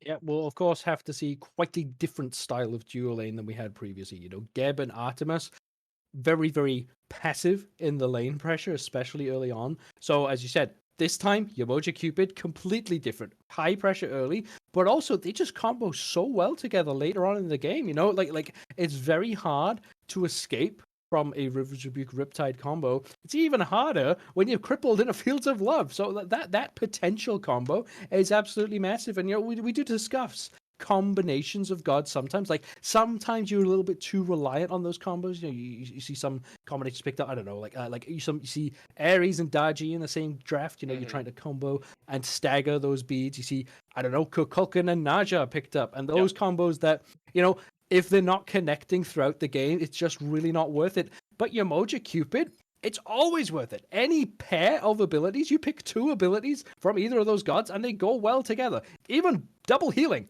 it works really, really well. Right. So I think Yamoja Cupid is a bit of a match made in heaven. So we'll have to see if this time the dual lane can pick it up. But we're seeing this next phase of bans come the way through, and there's nothing too spicy in this next phase of bans. I've actually banned out Athena twice. I've banned it and I've also picked it. That would be pretty impressive. It's actually a Loki pick, which is far more spicy than a double Athena. Wow, that is so meta that Loki comes in disguised as Athena after you ban it just to trick you. That's so perfect. But you're right to point out, albeit accidentally, that Athena banned away in that same conversation of combo characters. Because this is something, once Discordia came out, we saw a lot of Athena taunts into double Discordia carpet. That is so incredibly powerful. So I think they're right to take that one away, but that does leave open this very, very sneaky bottom 2 picks, no pun intended, from Full Sail Armada. This is a frustrating game to play if you're A&M White, because the Morgan and Loki just do their best to go unseen, and it's basically just a Yamoja you see standing in mid, and you go, well, where the hell is everybody else? Well, they're invisible, they're behind you, they're waiting to kill you. So A&M White ward coverage going to be incredibly impactful this game. You have to know where these invis characters are at all times, and you also want to make sure that you try to keep them in your direct eye line as long as possible, because one invis character is frustrating. 2 invis characters can wreak havoc on your backline. So Full Sail Armada have their game plan. They are going to play mind games, and we'll see if that beats out the brute force that A&M White has drafted for themselves in game number 2 and exercised in game number 1. Oh, very interesting there, Kaizo. I've managed to keep you mostly quiet in virtue of trying to fix the ear blast of the picks and bands. I made you quite quiet there. It's a good thing I kept quiet myself. Anyway, sorry for the production woes, everyone. It ain't the Smite stream if you don't have any issues. But we are now in to this second game between A&M White and Full Sail Armada. Of course, swapping sides as they have previously done. But as you mentioned there, Kaizo, with Proflux and Daddy Dark Aura on these guards, if you are a backliner right now as an A&M White, oh, man, it's just nightmarish, right? How do you close your eyes? It's gonna feel like whenever you blink, you might miss a guard sneaking up on you. Well, just like I said on the desk, it's gonna be the ward coverage that you have to really focus on here because, like you said, if you blink and you let these gods get out of your eye line, they will sneak up on you. So you need to keep specifically those intersections around the mid, that top right, top left, bottom left. All of that needs to be glowing like a Christmas tree for this entire game for A&M White. Or, and I didn't talk about this on the desk, your alternative, which now that I'm saying it out loud sounds much more A&M White, is just face roll the enemy team because they can't get away from you if you're directly on top of them. So that is also an option where A&M White can just smother these invis characters, especially the Morrigan, who does have her invis broken by any instance of damage, and just make sure that they don't get to play sneaky because, well, they're dead.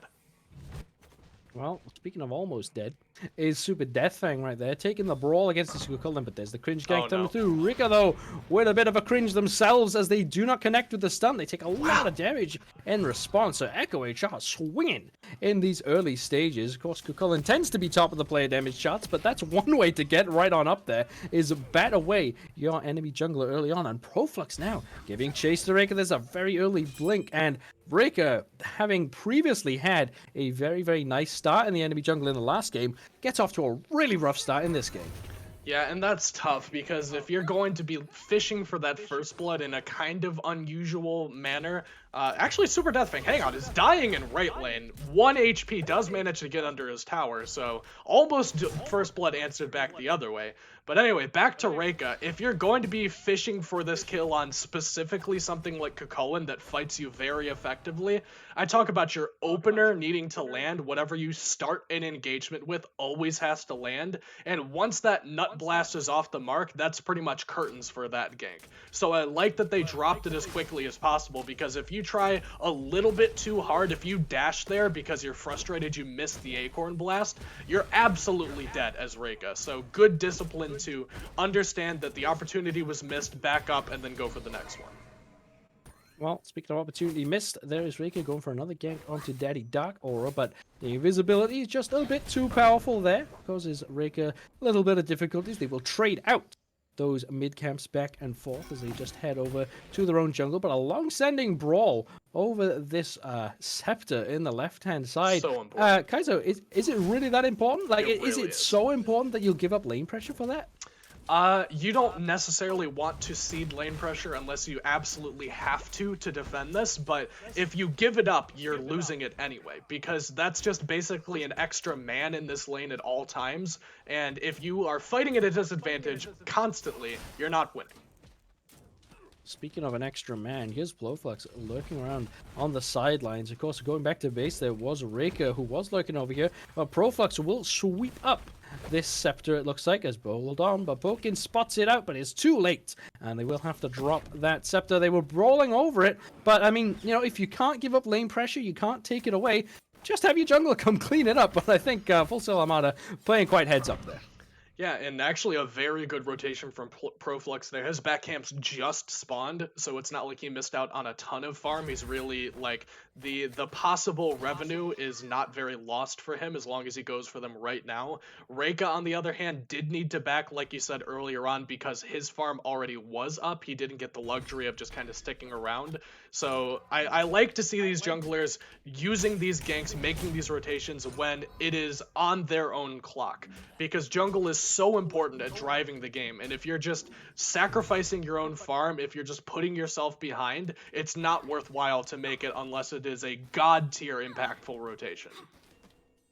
Well, we'll have to see if any more god tier rotations can come through, but no, it's just really not happening. I was still almost 5 minutes in, no first blood going down yet, and both sides, both junglers in particular, trying to make something happen, but the rest of the map aren't really too interested, They're sort of brawling back and forth, but nobody's actually committing to enough for these junglers to actually clean up any kills. But here's Proflux, invisibly in the middle lane, as Rika's looking around the enemy red buff. I don't know, Kaiser, where would you say is the best opportunity for either one of these junglers? Probably in left lane, because Rat sees them very far pushed up. This could be the opportunity.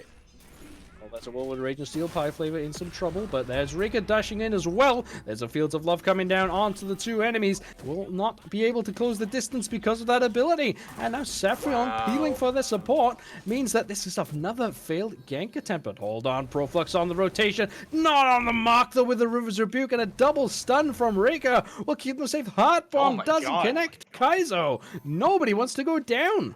Yeah, spaghetti all over the floor with all of those missed abilities. I mean, you can count on two hands how many abilities were missed in that engagement, and fortunate for both of these teams that it went both ways, but really the only shining mechanical play you can point to in all of that is Pie Flavor managing to hoop himself out of that engagement early on. If he gets caught by that Medusa ult, if he gets caught by that Acorn Blast, we're singing a completely different tune here, but that movement, that very sudden, very jarring disruption to that play made so that Texas A&M White couldn't just scoop up that kill and then move on with their lives. It was fortunate that Proflux also couldn't get the kill, but we're actually going to see Echo HR taking the first one against Super Deathfang.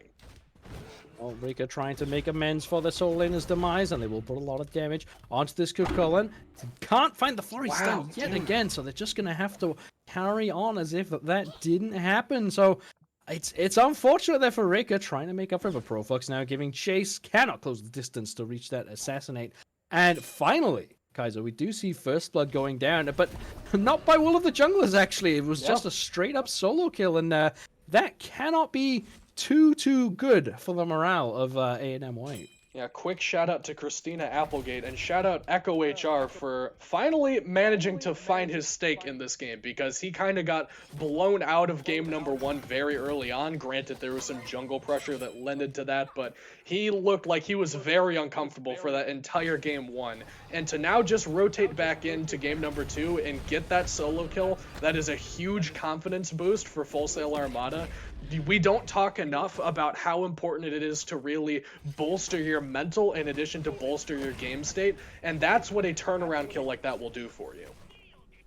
Albion playing really aggressively onto two members that takes tons of damage in the process. It is the style of play I'd like to see coming out from a Xing Chen, probably one of the supports that can really get away with it, but a lot of damage again coming out from Bucktooth Joe. And look at this grouping. There's 4 men from the side of A&M White all the way over here, but not willing to commit as Super Deathfang takes the walk over, has to take the walk of shame all the way back, as there's nothing to be found. And this is a very passive game, Kaiser, especially compared to what we've seen previously. Very different, and it's largely based on the Full Sail draft here, where you don't want to just be brawling from minute 1 when you have 2 Invis gods. You have to play the mental game, you have to play the long game. You don't get to just ram head first. Look at the sound cues there. Nanu, listening, paying very close attention, and as soon as the invisibility comes out of Proflux, dash back into base. Not willing to even consider messing about with that Loki as they're lurking in your jungle. But, this does leave open a red buff invade, and A&M White this time not pulling off the sort of surge of buff invades that we were seeing from them previously. Are actually getting their own camps invaded, and now look at this, all the way onto the purple buff as well. Seeing the red and purple going to feel very good. There's Nano trying to secure it for themselves, but they just cannot. As in the meantime, Pie Flavor will steal away a little bit of extra obelisk juice too, and it just looks like A&M White can't lock anybody down in their own jungle. They're just not safe in their own backyard. Yeah, which is weird because, like I was just saying, they don't have a whole lot of fight presence due the I lost myself in the sauce a little bit there as Proflux died, but they don't have a whole lot of fight presence as 2 Invis characters that really want to be sneaky and stealthy and play the mind game. You would think that A&M White very capable of these scraps, but every time they're turning up heads, and I haven't seen the same aggression, the same confidence from A&M White that we saw in game number 1. Well, maybe we'll see if they can pull it back. But here's Rika onto Proflux. A ton of damage from the flurry. Now lurking away in the invisibility is Proflux. Rika goes the wrong way, though. Gets caught by Daddy Dark Aura. Takes a ton of damage in the process. But there's Super Death Fang. Another Loki shows up. God. Unfortunately for Rika, going to be under some pressure. There is the Golden Apple Disco. Almost catches Proflux. There's Mabokin giving chase to Daddy Dark Aura. But the Assassinate to Peel doesn't matter, because there's Super Death Fang to slam that one down. Proflux again sneaking away with the invisibility, but backs up. Oh, almost into Super Death Fang, who doesn't spot them out. But it's a lot of back and forth. But at the end of it all, Daddy Dark Aura falls down and blows the ultimate. It's not great for the Full Sail Armada mid laner. Yeah, kind of trying to force a little too much, like they're trying to force this buff defense. That's just really not going to be happening. Super Death Fang is very safe here. I don't think that he's going to be in any real danger. And by the way, speaking of Super Death Fang, that kill he got with Lawbringer, and for those of you who don't know, there is a achievement in SMITE. It is the least obtained achievement in the entire game. Get 15 God kills with Lawbringer in one game. So that's 1 of 15, and 1 of 2 here for A&M White, who now could be number 2. There's 2 down against them. Full Sail Armada clapping back in game number 2. They definitely are not going to get steamrolled. Yeah, they're not happy with how this game has started, of course. Well, A&M White and Full Sail Armada punishing even further forward. They are finding the picks, they're finding these opportunities in the jungle, and it's just not good for A&M White. Again, red buff being invaded, purple buff being contested. It's just not great when you can't stay safe in your own backyard. But what do A&M White do about this? Do they have to just counter group? But do they have the composition that will allow them to do that? You have to smother Daddy Dark Aura on this Morgan, because he's been playing a little bit over-aggressive, especially with the ult being down. Granted, in this specific scenario, he had plenty of people with him, but he's been getting caught a couple of times now with his pants down, and Morgan without the ult, incredibly easy to dive and kill. Morgan with the ult, a little bit more challenging, and that is a very long cooldown.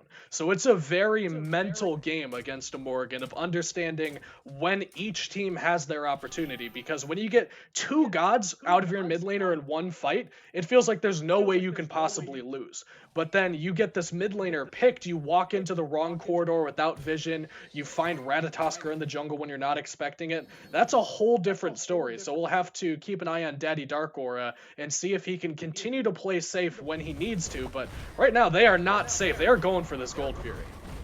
And I'm pretty sure they're going to take it too, because A&M White nowhere near contesting this. And yeah, Rosrika decides to start peeking. It's already over, and Full Sail Armada will claim a very, very healthy lead now.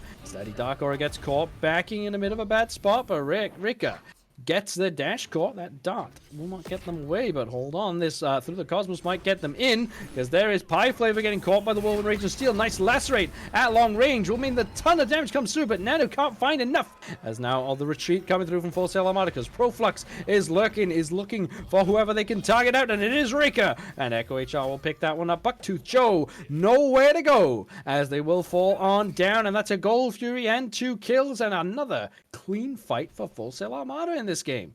Wow, A&M White look a little out of sorts now that they don't have just the endless amounts of kill pressure that they had in game number 1. I thought that they played, all things considered, as sloppy as game number 1 was, fairly well in the early game, but now that they can't just roll over the enemy team, they look a little bit more uncomfortable. They don't look as sure of themselves going into these engagements. They're dropping these free objectives. You can see, because they need so much defensive ward coverage around their buffs, they don't have anything to tell them that Gold Fury was taking place. This is drastically different from how they looked in game number 1, and I thought that the answer to pressure was going to be pressure, and it does seem like that's the case here. They're just kind of like letting it slip through the cracks on this one. Well, a really nice adjustment, you have to say, from Full Sail Armada to not get stomped, right? They didn't get stomped in the previous game, but they were always down, right? They never really had their foot ahead in the game. So you got to, towards the end of that game, you sort of feel like the world's against you. There's nothing really you can do. Even us on the cast, we were talking about taking the best bad fight they can find. That can't feel good. It definitely can't feel good in the comments. But they've somehow discussed it in the post game. They've come up with a solution, and so far it's working out really, really well. But can they sustain it? You know, can they keep this going forward? Or do A&M White have, you know, a very good team fight that Full Sail Armada have to be aware of? Well, they do have a very good team fight. I mean, we saw just how much value Bucktooth Joe on this Morrigan, or excuse me, not Morrigan. That's all I'm thinking about right now. On the Discordia can get, and then Jing 10, while not in that top 3 conversation, certainly very strong in this one. Gonna get ulted though. So much damage already, and that is the Heart Bomb to finish off Bucktooth Joe. And now the support, who was looking to be the initiator, finds themselves the one being targeted out. And Vapokin will fall down to Proflux. And now another clean fight, because there was a 5-man grouping in the middle lane for Full Sail Armada. Are they looking at a tier 1 tower here, or are they looking for Fire Giant? They seem to want either Fire Giant or Tier, and I don't think they're particularly picky about which one they'll get. They do pull this fire, but that will bring Super Deathfang over. Super Deathfang is aware of the situation, is lurking around the backside. Fire Giant going to dish out quite a lot of damage, and through the Cosmos comes Reka. This is a risky fight for A&M White, but they target now onto Super Deathfang, who gets caught in the River's Rebuke. Will Lawbringer out on over the wall, but right into Daddy Dark Aura, who does not have the stun available. That was some good stalling, but the Fire Giant just gets started up again. That's a few ultimates burned, and this time Full Sail Armada have a bit of a clearer shot. Yeah, Daddy Dark Aura on zone duty, oddly enough, and we'll get caught out here just trying to stall for time, but this is not going down fast. Fire Giant's low health, but Pokin gets the blink on in. Saffron taking so much damage, caught by the Fire Giant's damage, but hold on. Now the retreat coming through, but there's Proflux jumping onto Nanu, who does not connect with the Petrify. But Saffron will fall down on the backside of Full Sail Armada, is in the front.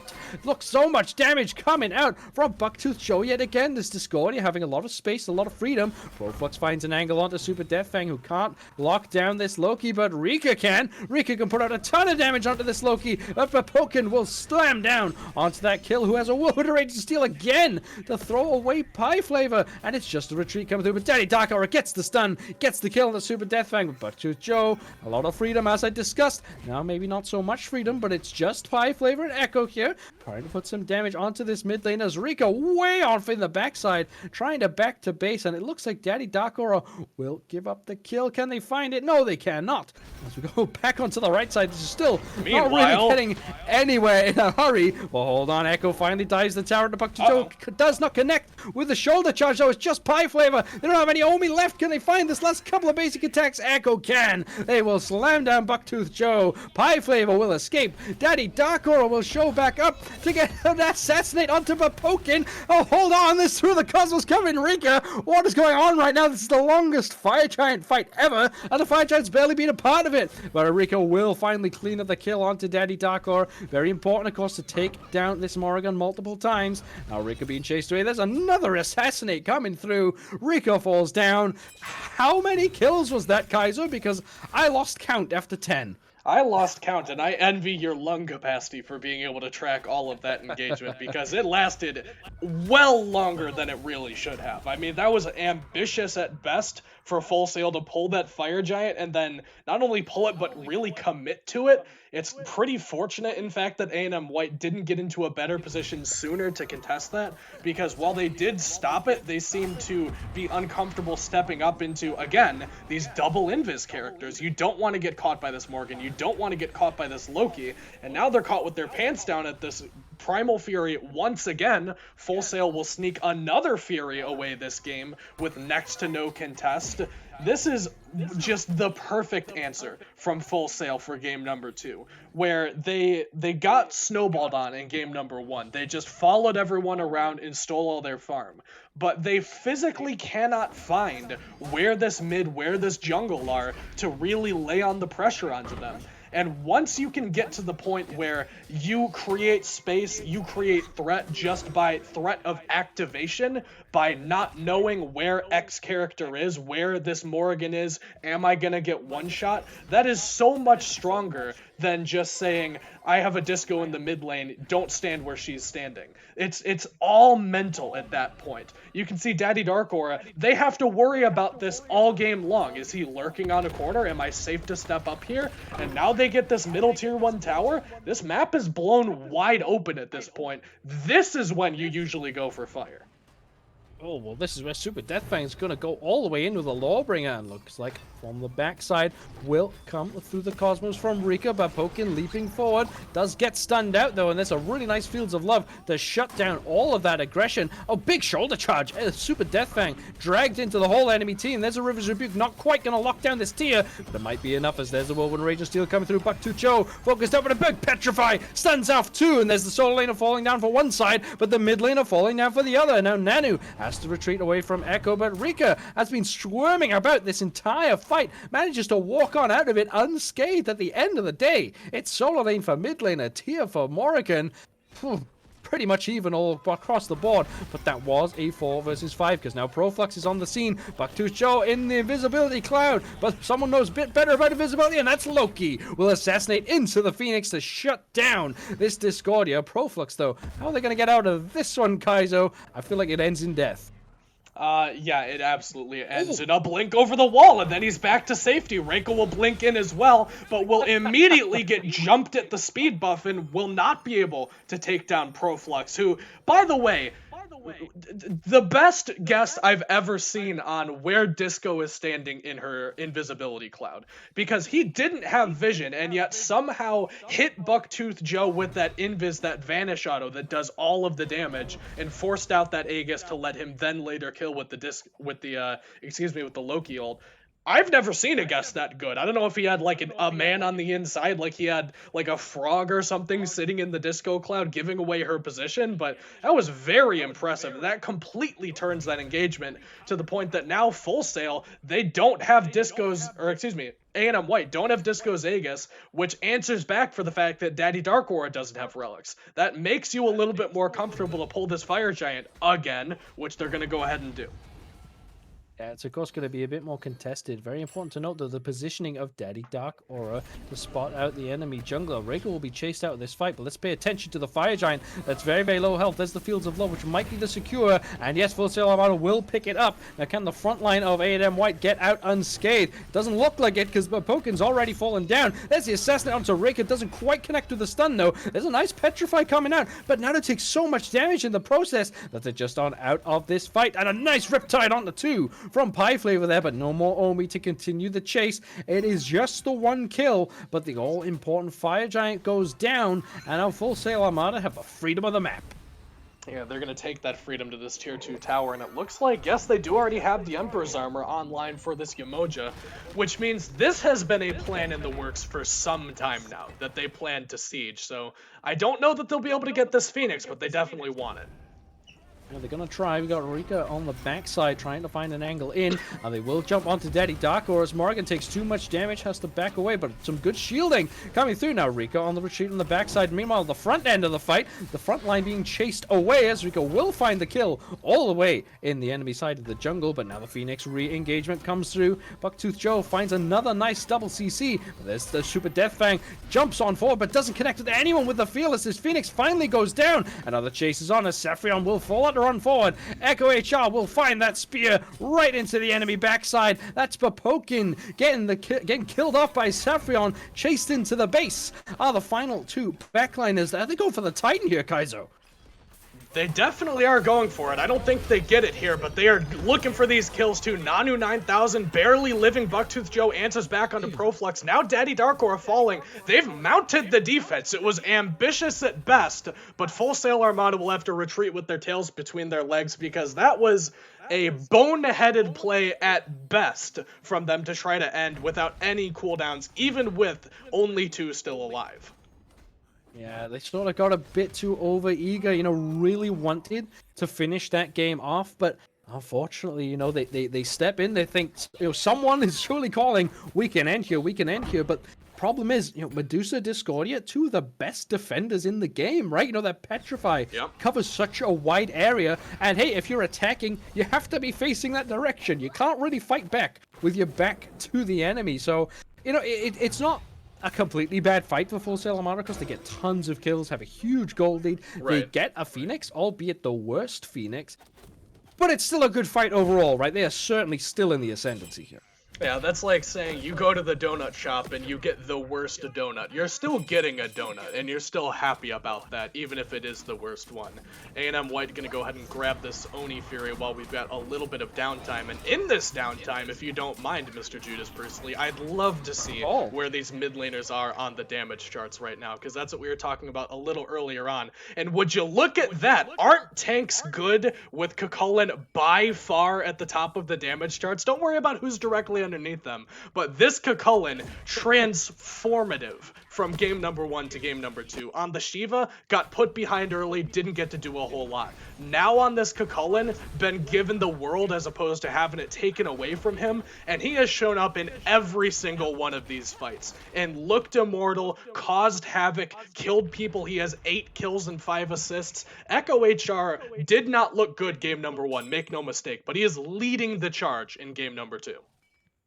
It's always nice to see someone turn a game around so quickly, of course. You come back from, a bit of a rough game and just turn it into this sort of a performance. But now, this left side Phoenix under some pressure. The only minions will deflect away the fire minions on the right-hand side, so not too much of a ticking clock for A&M White. They have some time to work with, but the Trebuchet will cut that time down significantly, as they still have to face off against 5 members. Now, the mid lane, way clear up. So A&M White only have to deal with this full-on 5 versus 5 headbutt on the left-hand side. They have sent Reika over to the right-hand side to clear away some of these minions, but the Ratatasker can rotate over with through the Cosmos. But there's an early River's Rebuke coming onto Super Death Fang, but not being targeted out just yet as they bring onto the backside. A lot of damage coming through. The front line gets thrown out of this space, but now diving onto the backside. Proflux being chased away by Reika, but on the front side, Echo HR diving way deep, putting up to the damage onto 4 members, but they take a lot in response. Another being charged down, being focused out, but Rico will finally fall,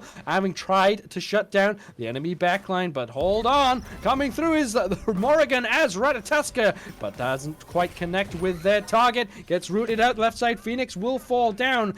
Looks like it's just Super Deathfang trying to stem the fleeting, but it will not be enough. And A&M White put up a bit of a defense, but they still lose the all-important Phoenix. They lose the bird, and Reika just has not looked as good on the Ratatasker as on the Nemesis in game number 1. We've seen a lot of missed nut blasts. That's, I believe, the 3rd miss through the Cosmos that we've seen, so a significantly less impactful game number 2 here. I don't know if it's the pick that he's uncomfortable with, or maybe they're all just a little bit shaken up by the fact that Full Sail didn't just roll over and give away the set. You see a lot of that, especially at the lower levels of play. Granted, this is Diamond Plus, but you still see a lot of teams that they lose game number 1, mental is shot. And maybe A&M White went into game number 2 thinking that was the case here, but Full Sail, they are at full sail right now, and they are in a commanding position around this Fire Giant, which could very well spell the end of the game. They already set up, have their tank and ADC, of course, targeting it out, but there's Proflux on zone duty. Super Deathfang just can't connect with these Fearlesses onto the Loki. There's the Mantle of Discord pop. There's an Assassinate coming through onto 2. Full Sail Armada take the Fire Giant with barely any contention, as the zone job was just too good. But here's Echo charging forward. There's a Spear of Mortal Pain onto 2. Coming in from the backside. Here's the Morrigan again as the Ratatasker dunks down onto Super Deathfang. Nano has nowhere to go either. Has to burn the Aegis Amulet. Daddy Dark Aura falls super low, but will not quite go down. Right side Phoenix will go down, and this time looks like Full Sail Armada will charge in to the enemy Titan. There will be a slam down coming through, but it will not be enough. Titan falls down. Full Sail Armada pull this set back to 1-1, and Kaizo, we're heading to a game number 3.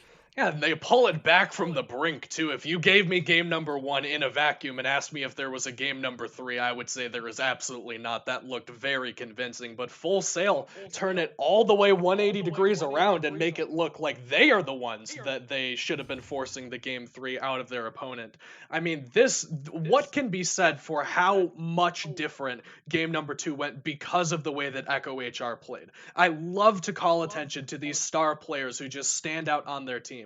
And make no mistake, Daddy Dark Aura, Proflux, they did great to cause the havoc, to create the chaos, to make that mental impact that those Invis characters are there for. But there is no finesse in the way that Echo HR just steamrolled all of Texas A&M in this game number 2. They looked so much better on the Cucullin, and I don't even think it was the pick. I think that if we see a game number 1 where Echo HR isn't put behind early, I think he does this on the Shiva as well. But on this Cucullin, he looked like there was not a thing that could be done about him. Undying in that game are both of the tanks for Full Sail Armada, so they definitely showed up when they needed to. And now going into a game number 3, I'm honestly wondering if A&M can clap back.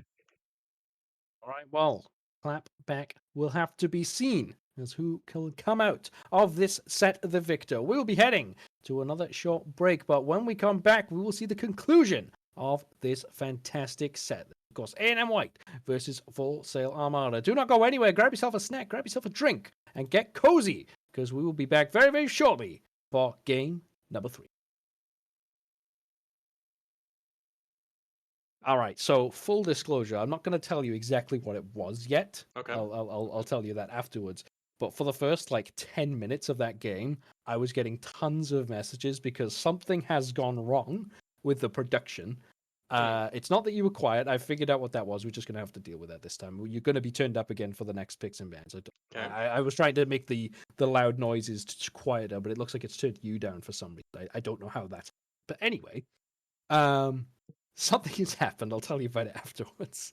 It's quite funny, but we're just going to carry on, and we'll do this game number 3. I'm not taking the blame either. Full blame goes to the teams. Not even Majin messed this one up, if you can believe it. Mm-hmm. So, yeah, we're going to carry on, and we'll have a nice game number 3 to round this one. But I say, after we got that first 10 minutes through, where I was so distracted, right? There was so much going on, and it was important. I had to read what was going on. But once we got through it all, I was like, all right, let's just do this cast. And after that point, I think it was fine. But I was so thrown off in those first 10 minutes.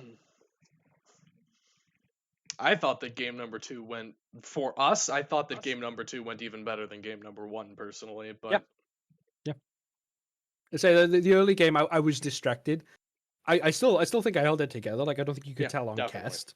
But they like literally whenever you were talking, I wasn't watching the game. I was on Discord like, what is going on? What do I have to do? I almost feel like we should have some kind of signal that's like something is happening. You need to talk longer. Like something that we can just tell each other like that in case a situation like that arises, and then another one that's like, okay, it's fine now.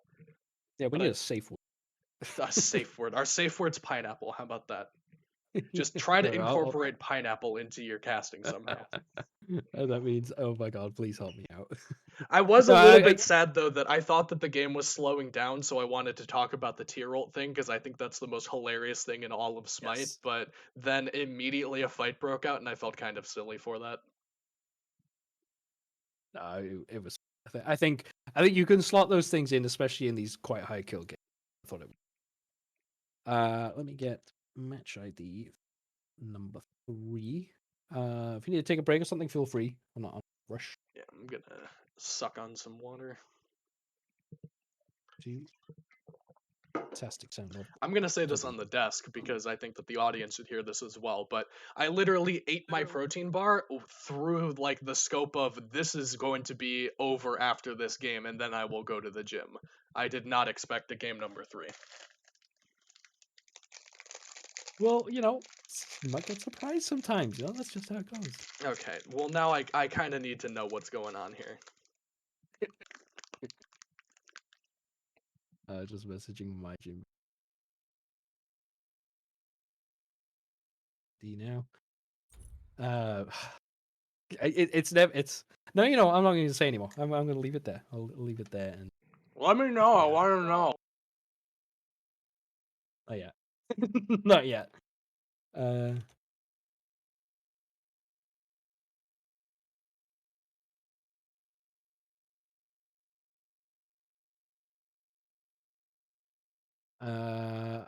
Right. I don't know who's signed the match ID in early. Are you going to be ready to just go? In like 2 minutes, yeah. Another minute.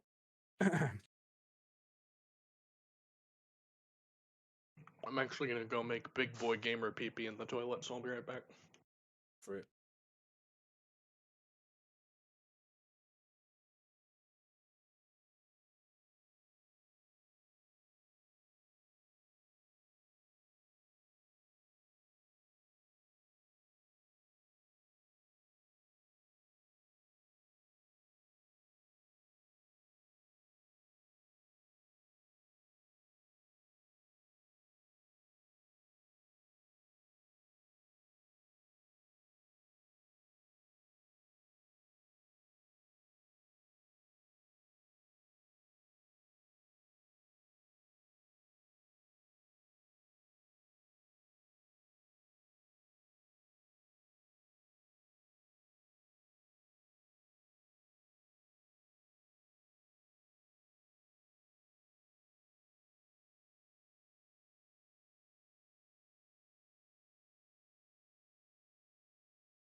Alright, sorry about that. All the fiber my dietitian has had me eating finally got to me. No problem. This didn't happen during the game. Who knows? Maybe it'll be that crazy of a match. Are you all set to go?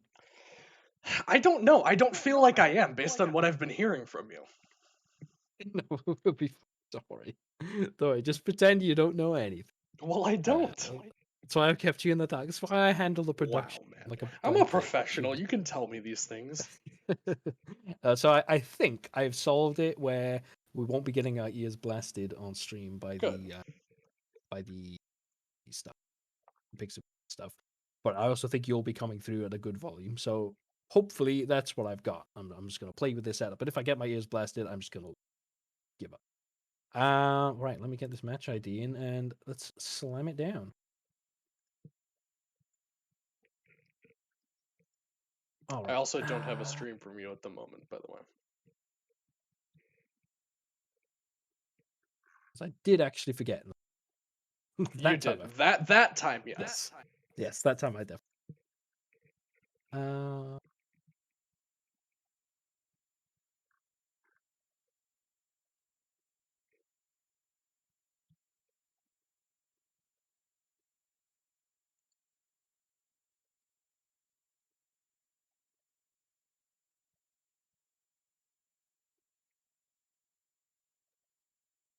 Go.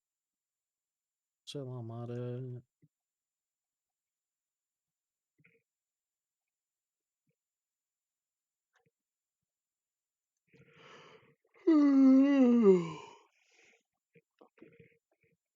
A&M White. That's the team name. I think I'd have figured it out. I keep calling them Texas A&M because that's a school, but I don't know if that's what school it is. We'll just pretend. Yeah, I mean, who's gonna call me out on it? No, nobody did in the chat. I did notice. All right, are we good to go? I guess, man. I guess. Yeah, you think we're good to go. Mm-hmm. You'll never know, but you think. Okay, man.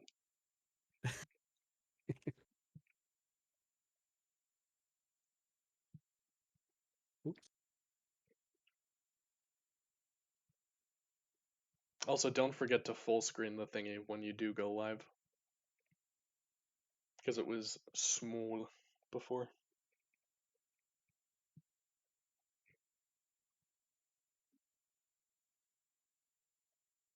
All right. Right, we ready to hit it? Let's do it.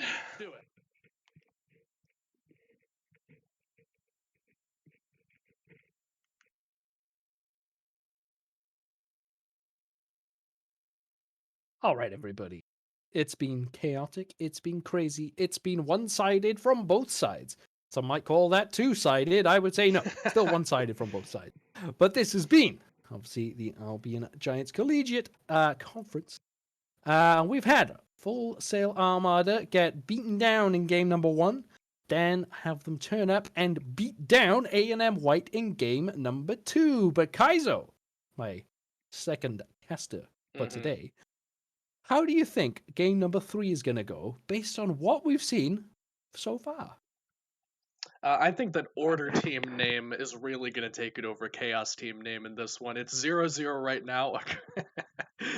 To answer your question though, like legitimately, I think that with the way that Full Sail came back in game number 2, that is such a difficult playstyle to adapt to because that is non-traditional Smite. That's not something you get a whole lot of practice for. You don't usually play against two Invis gods that just outmaneuver you, and I mean, I guess you could say that the Cucullin running at you is fairly normal, but as far as the adaptation from game number 1 to game number 2, it was next to flawless. So we'll need to see something almost identically flawless from I don't know if it's Texas A&M, but A&M White in game number 3. Otherwise, they run the risk of getting rolled over in game number 3 the same way they did in game number 2. Well, one way that Full Sail Armada are hoping to run down the enemy this time is with Guan Yu climbing up on that horseback and slamming people down. Now, I did see it said on Twitter, guys. I'm not actually sure who said this. It was one of the pros, I believe. Someone said It's typical for Guan Yu that whenever Guan Yu is good, the other gods that I met cancel out his three, the Talu Assault. Isn't that just a shame? Isn't that a hot take too? I feel like it doesn't happen to many gods, but Guan Yu always seems to be just on the precipice of good. Yeah. Oh, I thought you meant the gods are good because they cancel his two or his three. No, it is very unfortunate that a lot of what you want to play has that hard CC that makes it very difficult for a Guan Yu to lane. But despite that fact, he has been climbing up these tier lists very quickly. Like people are putting a lot more value in this god now that you can build this Glad Shield build, this Manticore Spike build, maybe even a Fey Blessed Hoop somewhere in there. It does feel like he is more impactful than he has been in the past. People are starting to legitimately fear this character and starting to pick him over something like Shiva is still available, Kukulin is still available, but instead they do want this Guan Yu. So that is a bit of a different look, but it gives you a totally different playstyle. It gives you a lane bully character that you can mostly leave alone as long as he has a blue buff, and then you transition that to a late game healer. This is a god that we don't see enough of, frankly, because he has so much diversity in what he's capable of doing.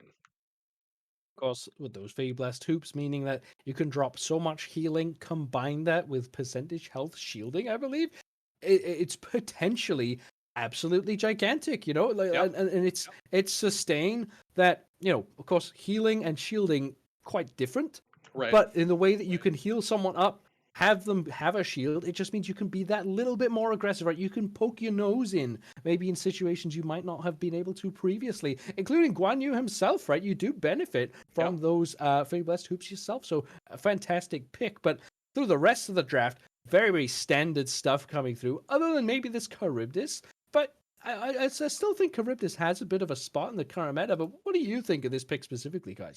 I think that this pick has gone unnoticed. So this pick for me is a lot like Set in a lot of ways.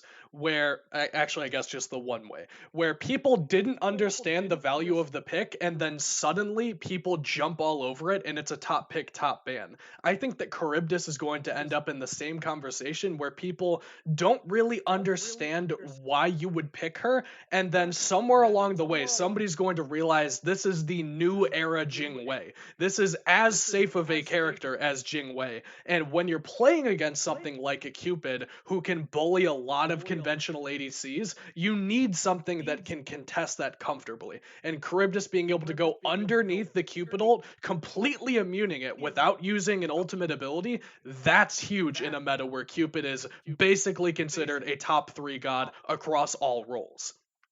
It's almost Uno reverse card onto Cupid, right? Because Cupid started getting picked up because who was popular? Jing Wei, Chernobog, Hachiman, gods that rely on their dashes for a lot of safety. So all of a sudden, Cupid swings into the meta, shuts all of those gods down, and we go full on, like I said, Uno reverse card, as Charybdis now comes in as the counter pick to Cupid. You know, we've seen Heimdall fit in the same sort of mold, but a little bit less Heimdall today, it seems. But I do quite like the Charybdis that, you know, having a hunter be so safe, it's reliable that this god will make it to the later stages of the game, and you know, Yes. all hunters, as they get later on, just start swinging hard. And funnily enough, one god I would say is a pretty decent counter to a Charybdis is actually Bastet, who can apply the damage and can chase down a Charybdis. So picking it up yourselves just means that you don't have to worry about that potential pick.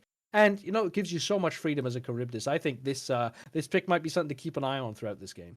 Yeah, Bastet. Remember that god? Remember when that was like the one god that you had to pick or ban because as soon as they changed her, people were like, wait, you gave Bastet hard CC? Why?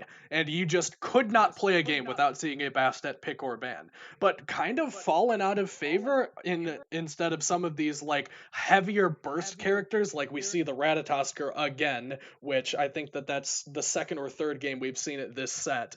It is a bit of a different look. It's more, it's damage over time, and it's kind of like Fenrir in a way, where you're fishing for these beads cooldowns, where if you don't have them, you feel like there's nothing you can do and the god's broken. But if you have CC immunity, you almost wonder why you'd even pick the god to begin with. So it's interesting that you would pick Thoth, because if it was a Fenrir, you absolutely wouldn't do that, but a bit of a different look into the Bastet. We'll see how it does, but this is a character that you do not have practice on if you're or against if you're Full Sail Armada. And I think that's very impactful in a set like this that's balanced on a knife's edge to suddenly throw a wrench into the mix and say, well, remember this god that you haven't seen in, I don't know, 6 months?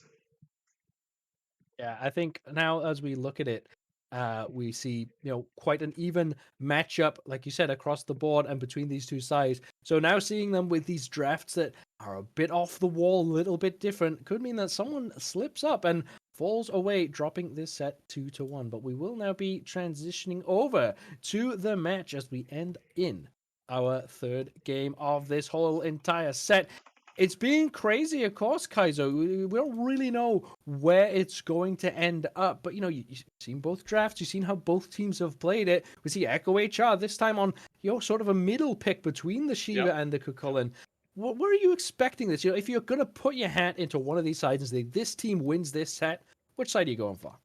Well, Smite and competitive Smite especially is such a momentum-based game that it's very difficult to pick against the team that has that momentum. And I think if you are arguing against Full Sail Armada carrying their momentum into game number 3, that's a very bad bet for you. Because I think that A&M White are kind of sitting on their hands a bit and thinking about what they could have done differently in game number 2 still. Full Sail Armada already made their game-to-game adjustment. That's the hard part. That's the homework already done for them.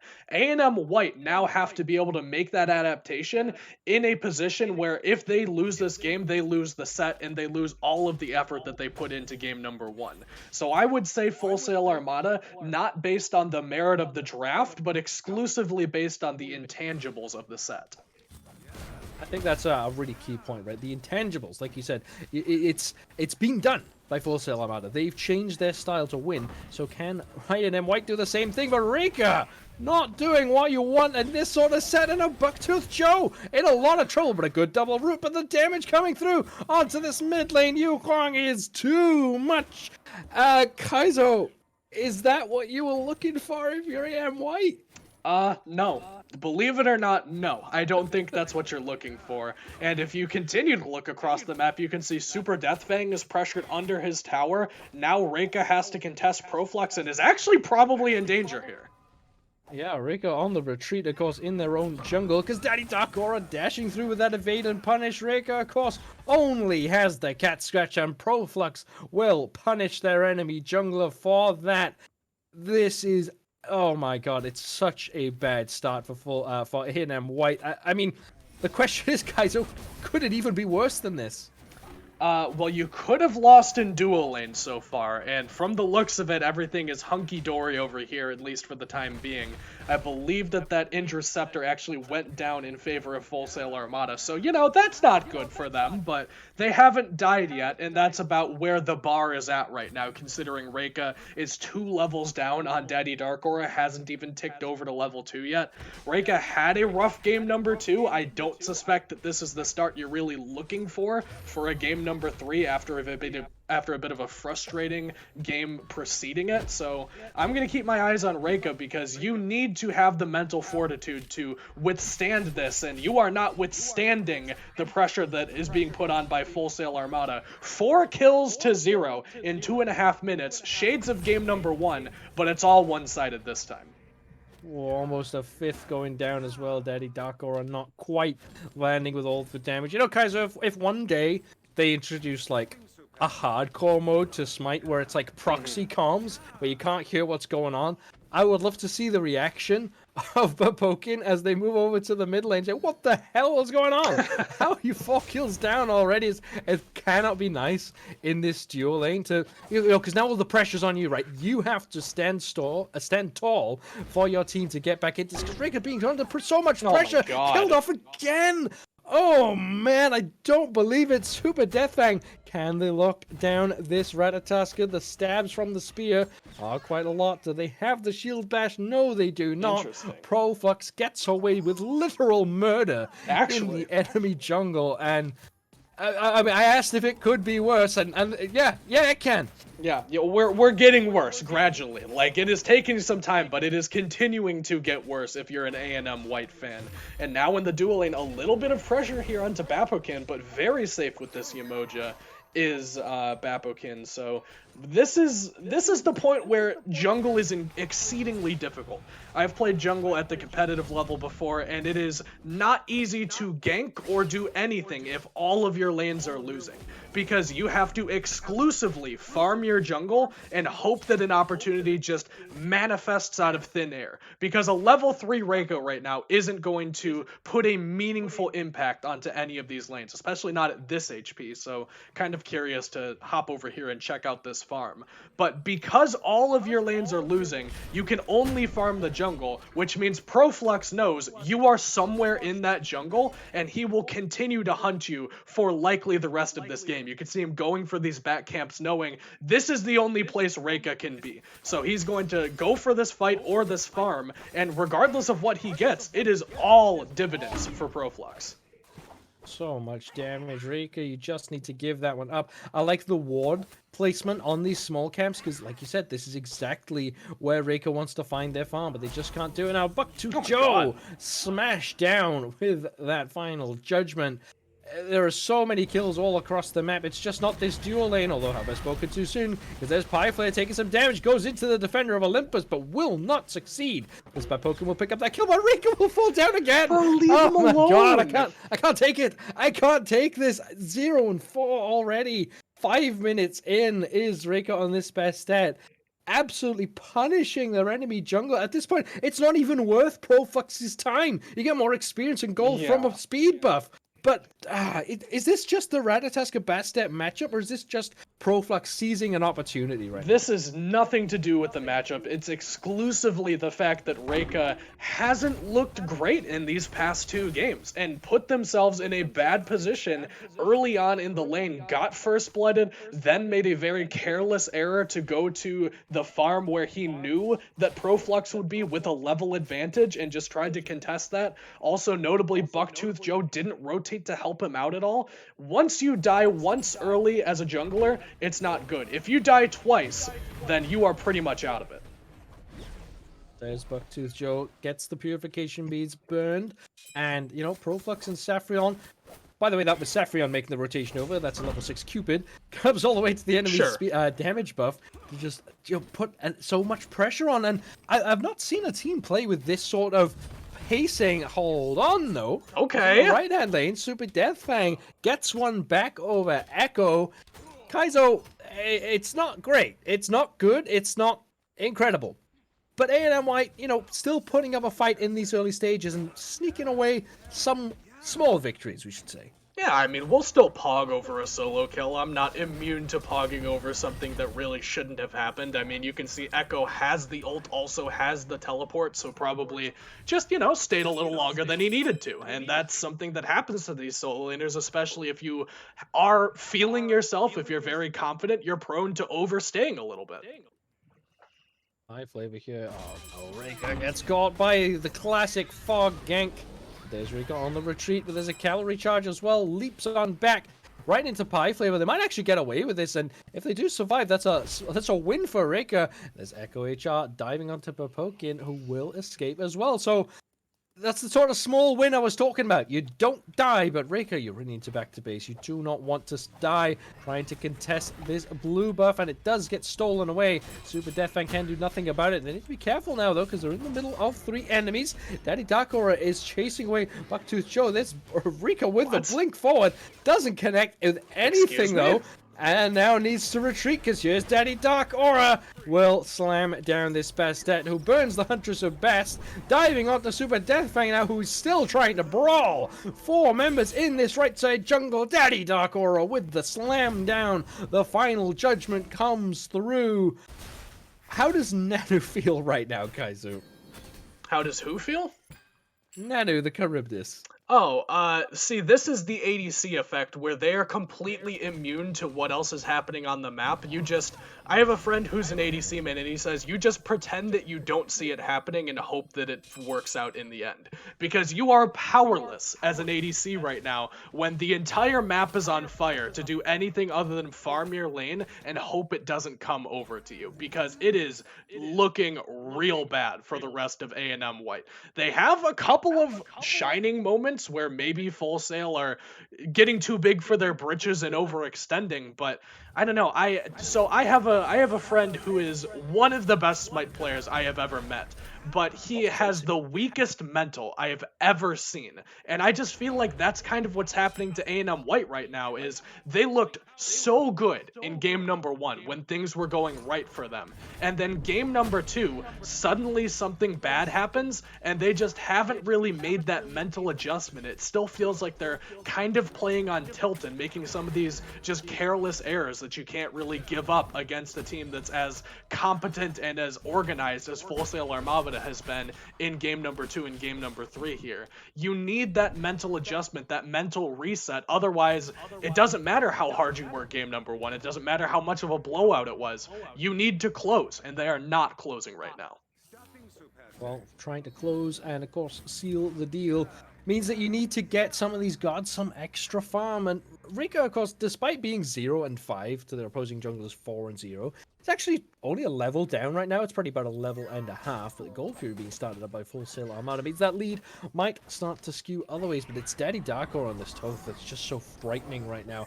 Not quite top player damage in the game because the River's Rebuke in contention of this Gold Fury. It's still being pulled, of course. It gets pulled the way of A&M White, and they do secure it. They take that away, but now Nano on the retreat. Can they get on out with anyone meaningful left alive? There's the dueling dragons on the Proflex. Oh, that was so close. If those dragons connected, that would have been a dead Ratatasker, which would have been fantastic for A&M White, but they get the Gold Fury. Rika's in trouble and will get burned down, so they get the gold. They lose 2 kills, but stemming the bleeding to an extent, it's probably worth it. And of course, we will see a lot of damage coming out from Daddy Darkor. As I had mentioned, not quite at top player damage. This time is at top player damage. Rises all the way up in those charts very quickly, like a mid laner shouldn't, according to Kaizo. But, you know, that's just what Toth can do sometimes. And, oh man, so much pressure all across the map. Tier 2 being hit by a trebuchet at 10 minutes. This is crazy right now. It is craziness, and I apologize for being muted because I was making a very well-founded analogy to A&M White. It's like they were missing an arm because of all of the kills, so they took off their other arm, grabbing the Gold Fury, and just plugged the armhole with their other arm. I realize that's a terrible analogy, but I feel like I deserve to have other people hear that, even though I was muted, so I felt like I needed to repeat that. But A&M White, taking away that Gold Fury makes it so that they can actually find a foothold in this game. It is a stall tactic. It is not a win tactic, but it gets them to the point that they can potentially claw back into this game if they're willing to put in the effort. But I don't know if Full Sail Armada is going to give them the chance. They are just dismantling these objectives. Like you said, Trebuchet in left lane, pushing that all the way up. They're exerting their pressure over all stages of the map, and that's exactly what you need to do when you're trying to force a position from ahead against a team that is as behind as A&M White. It's of course very dangerous to have this sort of lead. Of course, it's great to have a lead, right? You want the lead. You're always feeling more confident when you have such a massive gold lead. But that's when you can overstay. Towers do a lot of damage, as we mentioned in the previous game. You know, the towers and phoenixes still scale with the time period, and so will your, your levels and your builds, and you can take a lot more damage than you may expect, even when you're winning your fights so cleanly. And that might be why Full Sail Armada actually dropped the Gold Fury and gave the opportunity. But Ricky gets caught with a really long range of Age of Punish. Oh my and God, the long range Final Judgment. Rika just being punished by everyone across the map right now. There's a 5-man grouping on a red buff at 12 minutes. What is going on? As Bucktooth Joe has to retreat because they're going to come to watch him. No. I can't even get the words for that play. That was crazy. Saffron flutters under the tier 2 tower, and and drops the Fields of Love and just walks on out, just wanders away. And now blinking forward, nice double taunt. Saffron picks up Bucktooth Joe. Babgreen under so much pressure will retreat, but Proflux isn't happy about that. Absolutely no survivors, says this Ratataska. Okay, maybe one survivor, as they don't want to commit too far forward. Man! Rika rock spawn on the base, as the Huntress of Bast will not connect, of course, as there is just a fast Ratataska coming away, and this has got to be painful for A&M right now. Yeah, you know it's bad when you have a ward in front of your gate behind your speed buff that gets sentry warded, by the way, at 13 minutes into the game. It really feels like Full Sail Armada can do no wrong. And that's what happens when the jungler, who is supposed to keep these backliners in check, is just nowhere to be found and no impact on the map. And Super Deathfang, I don't care how well you play, I don't care how good you are at Achilles, you are not living through this. It's worth noting that Charybdis is split pushing a tower and getting some farm for their trouble, but A&M White, man, you are in a position where you're waiting for a mistake and Full Sail Armada just aren't making them. Level 9 Rika only equal in level to their own support, who's having, probably the better time of it across the map is 1-0-0 for A&M White. That's gotta feel okay. Yeah. But fucking, you just can't do anything. As this backline style support, when your team dies so fast, the healing of your Mojo is just not relevant. The lockdown of your Mojo isn't instantaneous. There's no frost breath to just stop whatever Full Sail Armada are doing. It takes some time, and Riptides are hard to connect with consistently, especially with this low stage of Omi coming through. But, at this point, A&M White don't have a window into this game. They are so far behind at this stage that it's really rough to have a clear shot. But if there is going to be a mistake, as, by the way, Bucktooth Joe will probably get 100-0 if the final judgment was coming through. Bro, Rika's dead, by the way. Just letting you know, Rika's fallen down. You pick Bastet. I guess the cat does have 9 lives, but 8 of them are already gone. Rika needs to be careful. They risk elimination from this game at this point. But I was going to say, if there is no clear window for A&M White to get back in by their own merit, what do Full Sail Armada have to do? How do they blow this sort of advantage? Well, they pull a Fire Giant and give it up, and Super Deathfang is on the scene, so this is their one shot. One shot, one opportunity, which will not be taken. They actually take the Oni Fury instead. So Super Deathfang will maybe stall, I guess. That's something, but gets blinked on. Echo HR under the tower. A lot of damage coming up from Toth, by the way. Echo taking a lot of damage, but there is the Through the Cosmos will slam down this Achilles. They get the Fire Giant buff. They trade Oni Fury for it, but oh man, it's just not worth it at this point. It's so hard to come back here. And this is when you feel every single cent of your gold deficit, which isn't an exorbitant amount at the moment. They still have this tier 2 and right tier 2 and left to clean up, so that is only going to get bigger, but 6k at 16 minutes, every single penny is felt. And you can definitely tell in the damage that Daddy Dark Aura is doing. That is a very fed Thoth.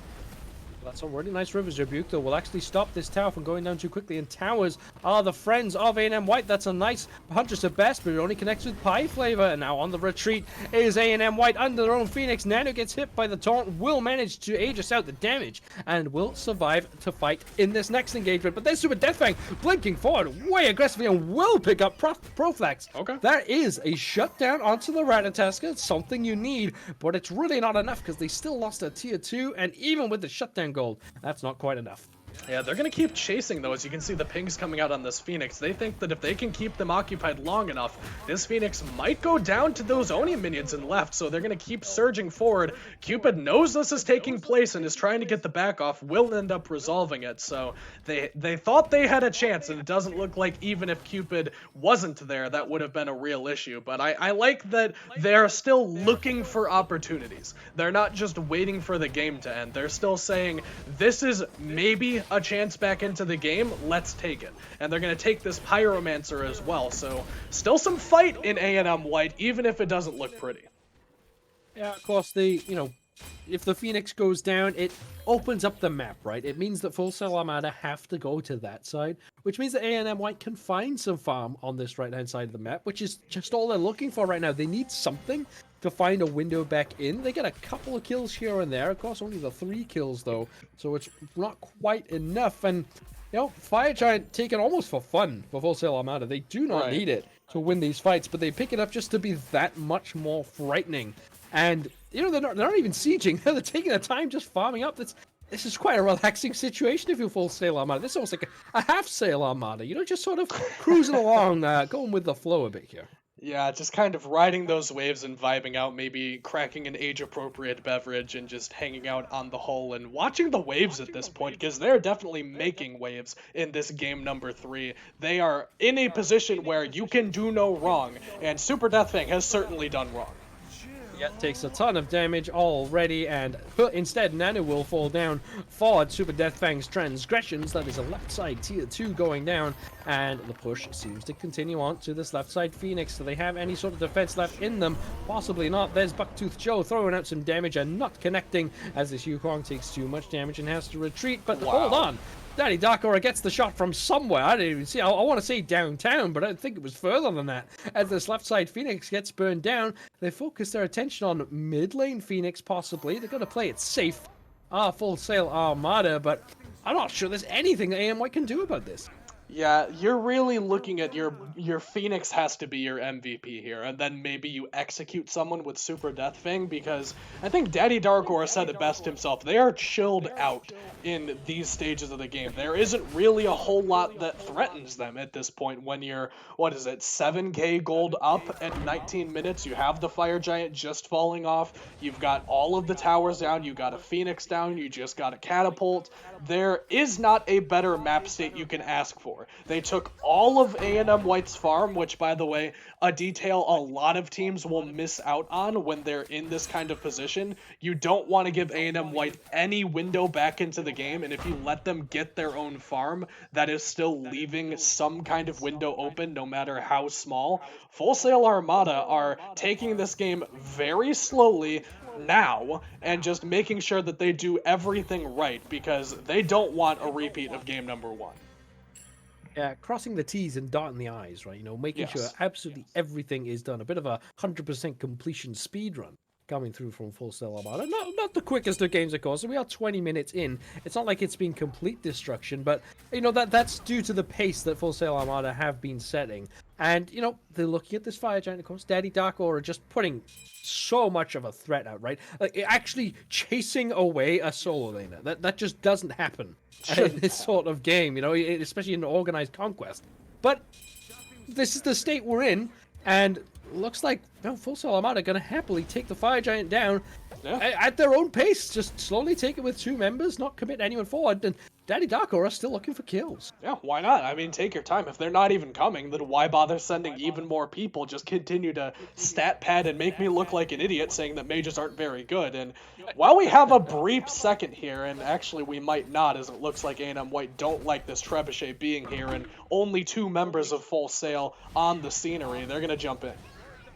Well, they jump in. The Fire Giant's already gone down. Babkin takes a lot of damage, but there's so much damage coming out on the backside. There's the Fields of Love coming down. Traps in a lot of members, but Pie Flavor will fall down. That's the support already dropped. But Super Deathfang, you know, gets something. Getting shut down is Daddy Dark, or Proflux does kill off the enemy support, but that's the lowest value target anyway. Now Proflux dashes onto the Yukong, who still deals a reasonable amount of damage, but that flurry damage is just so high coming out from this Ratatoskr. The Trebuchet has made its journey all the way up to the Phoenix and says, I go no longer. Finish off what I started. As this mid lane Phoenix comes under more and more pressure. There's Rika trying to put out some damage, but Saffrion gets blinked on. But Super Deathfang takes so much from Proflux. Proflux, this Ratatoskr, swinging so hard. There's the cavalry charge to charge down the enemy solo laner. Saffrion gets targeted out by the jungler. This is the ideal situation for Rika, but it's still not enough. Rampage for Saffrion. A fight that was going well for A&M White might turn into a mid lane Phoenix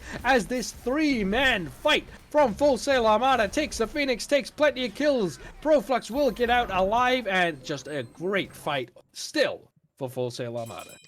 Yeah, Daddy Dark Aura and Proflux definitely were a little overzealous to try to push that catapult all the way into the Phoenix by themselves when they knew that A&M White were very aware of the fact that Fire Giant was taking place. So I think that maybe you could have been more careful, but if you look at the game state, it's hard to say that it really matters. I mean, they got 2 kills out of it, did A&M White, and that looks good on the scoreboard, but it hardly has a large impact on this game. I think that the most you could say is that Daddy Dark Aura doesn't get Fire Giant, that's less damage output. Pie Flavor doesn't get the sustain from FG, so these sieges are a little bit more difficult.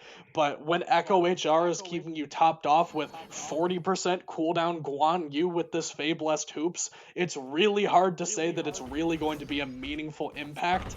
I think that Ryan Agro Bailey himself said it the best. This is a 99%er. You win 99% of these games. And the 1% of the games you lose are when you do something stupid and throw away the game. And bar Full Sail Armada just walking past the enemy team into the fountain and letting themselves die, I'm not sure you can make a whole lot of game-ending mistakes at this point. It literally is that, right? Like, you have to be tanking Phoenix or Titan for an extended period of time. You know, you have to get very unlucky with the aggro of these structures. You know, it has to target out someone like Daddy Dark Aura or Saffron, but Saffron on this Cupid 504 has not really come under any pressure because the main person that will be targeting them is Rika on this Bastet, who, by the way, is living on borrowed time, has already burned up all of their cat's 9 lives. So, you know, hoping to just have an impact in this game finally. But this right side Phoenix siege has begun. Mid lane has some fire minions pouring down, which forces Rika over. Daddy Dark Aura deals about 60%, oh sorry, about 40% of Bapokin's health there. That's the tanky support, not so tanky in the opinion of this Toth. Without Fire Giant, by the way. This is just Toth things, who will still continue to chunk down this Yamoja. But looks like we will have some more sane play coming up from Proflux as they will split push this left-hand side. And this is almost a checkmate move, right? I don't know how A&M White managed to hold this off now. You really have to go in on this right lane siege while you have the chance and you have the numbers, but they're not making it easy. There's a nice River's Rebuke to save this Phoenix for about 5 seconds. Will not last another wave, though, because that is a long cooldown ability. It is Proflux versus Rika. This is the battle from the start of the game that we saw. I wonder which way that went. It might have gone something like this, as Rika takes way too much damage on this left-hand side. Right-hand side, there's an engagement going on as well. Diving under the Phoenix are 3 members of Full Sail Armada as Echo HR way off in the backline, but Severin takes way too much damage, has to retreat from this fight, is still alive for the moment, but Super Deathfang will clean up this Cupid. That is the shutdown that they were looking for. Now a fight back and forth as Echo HR takes a lot of damage on the backside. Left side Phoenix actually stayed up, and A&M White take a bit of a win. Yeah, I mean, anything where you're not losing something at this point is considered a win for A&M White.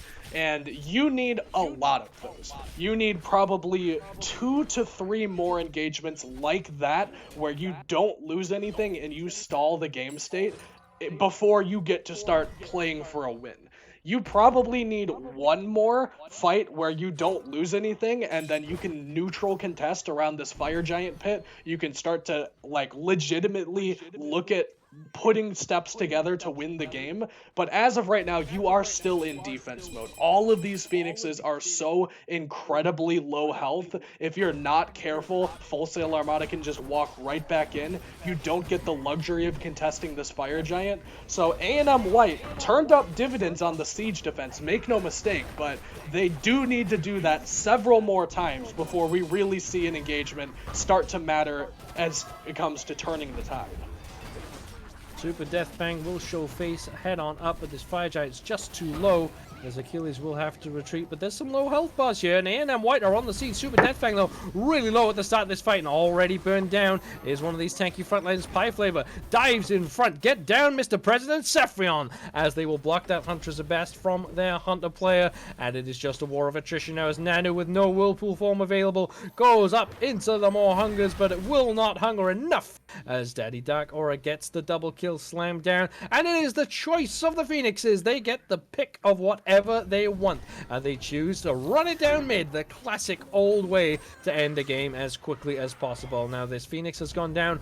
They will go for left side Phoenix instead. I'm not sure they need to take this little detour. Yeah, they're apparently very afraid of that Rivers Rebuke ult, but they still got plenty of time here. I don't think that it's going to be that impactful. Bucktooth Joe trying to get back to their Titan if they can. Proflux will allow that to happen, but this Titan now getting the focus. There's no fire minions here, of course, and it will take a while for that to happen, but Bakoken falls down way too fast. Bucktooth Joe will pick up a consolation prize as Saffron will get the return kill as the Titan falls down, and Full Sail Armada pull it together again to win this set 2-1. And in such impressive fashion when you mention the 2-1.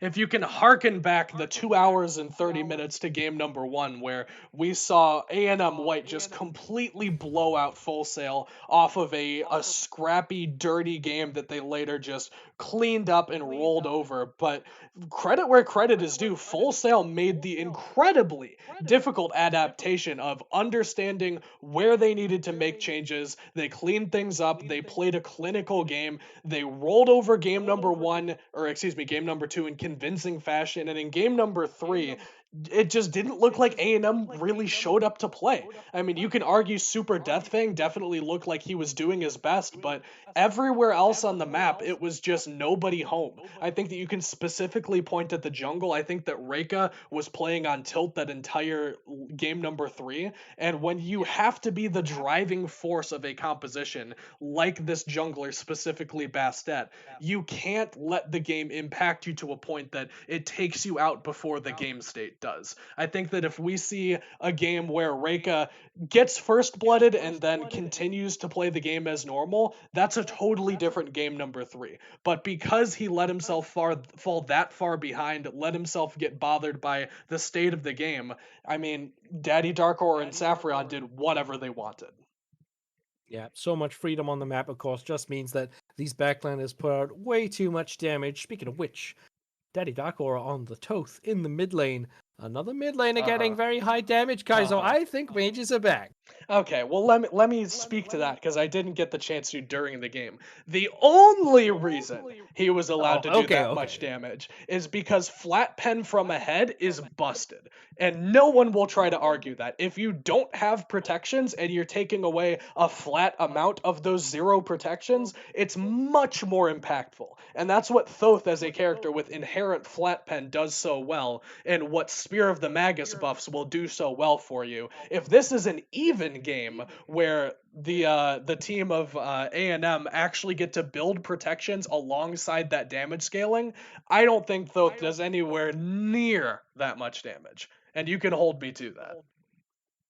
And I'll have to hold that to you in the next game I cast, because that is the end of this game, everyone. Thank you, of course, for joining us tonight in my world. It's maybe not tonight for your guys' world, but it is tonight in my world. We're getting quite late here, but it has been a fantastic time. I've had a great time trying to show that it was 2-1 in favor of Full Sail Armada, but we will be signing off today. Kaizo, thank you very much for joining me. I am Judas Priestley. This has been the Albion Giants League. If you are not aware of what's going on, please, I believe you can scroll down and find a handy-dandy link to the AGL Discord. Jump on in, sign on up for the next season, where you can all get ready, get your team together, and maybe see if you can do what Full Sail Armada can do. You know, you have to test your luck against some of the best amateur Smite players we have around. But that is it for the stream today. Thank you, of course, again to Kaizo for jumping in with me today.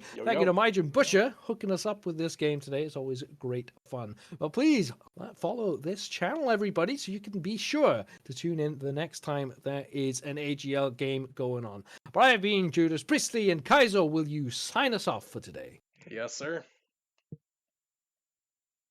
That's not a sign off, Kaizo. Oh, Sign I us thought off. Come on, I I did the didn't know hand what the movements and toss everything. was there. My bad. Yeah, thank you everybody for coming out. I'm glad to have been able to cast this one with Judas Priestley. And by the way, second time working with this guy. He's running production at the same time. If you didn't know that, the guy's a legend in his own right. So credit where credit is due to him as well. These guys, I mean, it was an interesting set. You haven't seen a game quite like that in a very long time. I can personally guarantee that. So we'll see what they can do when they come back for the next week, because these brackets are shaken up and they need to get every single game that they can if they want to make it forward.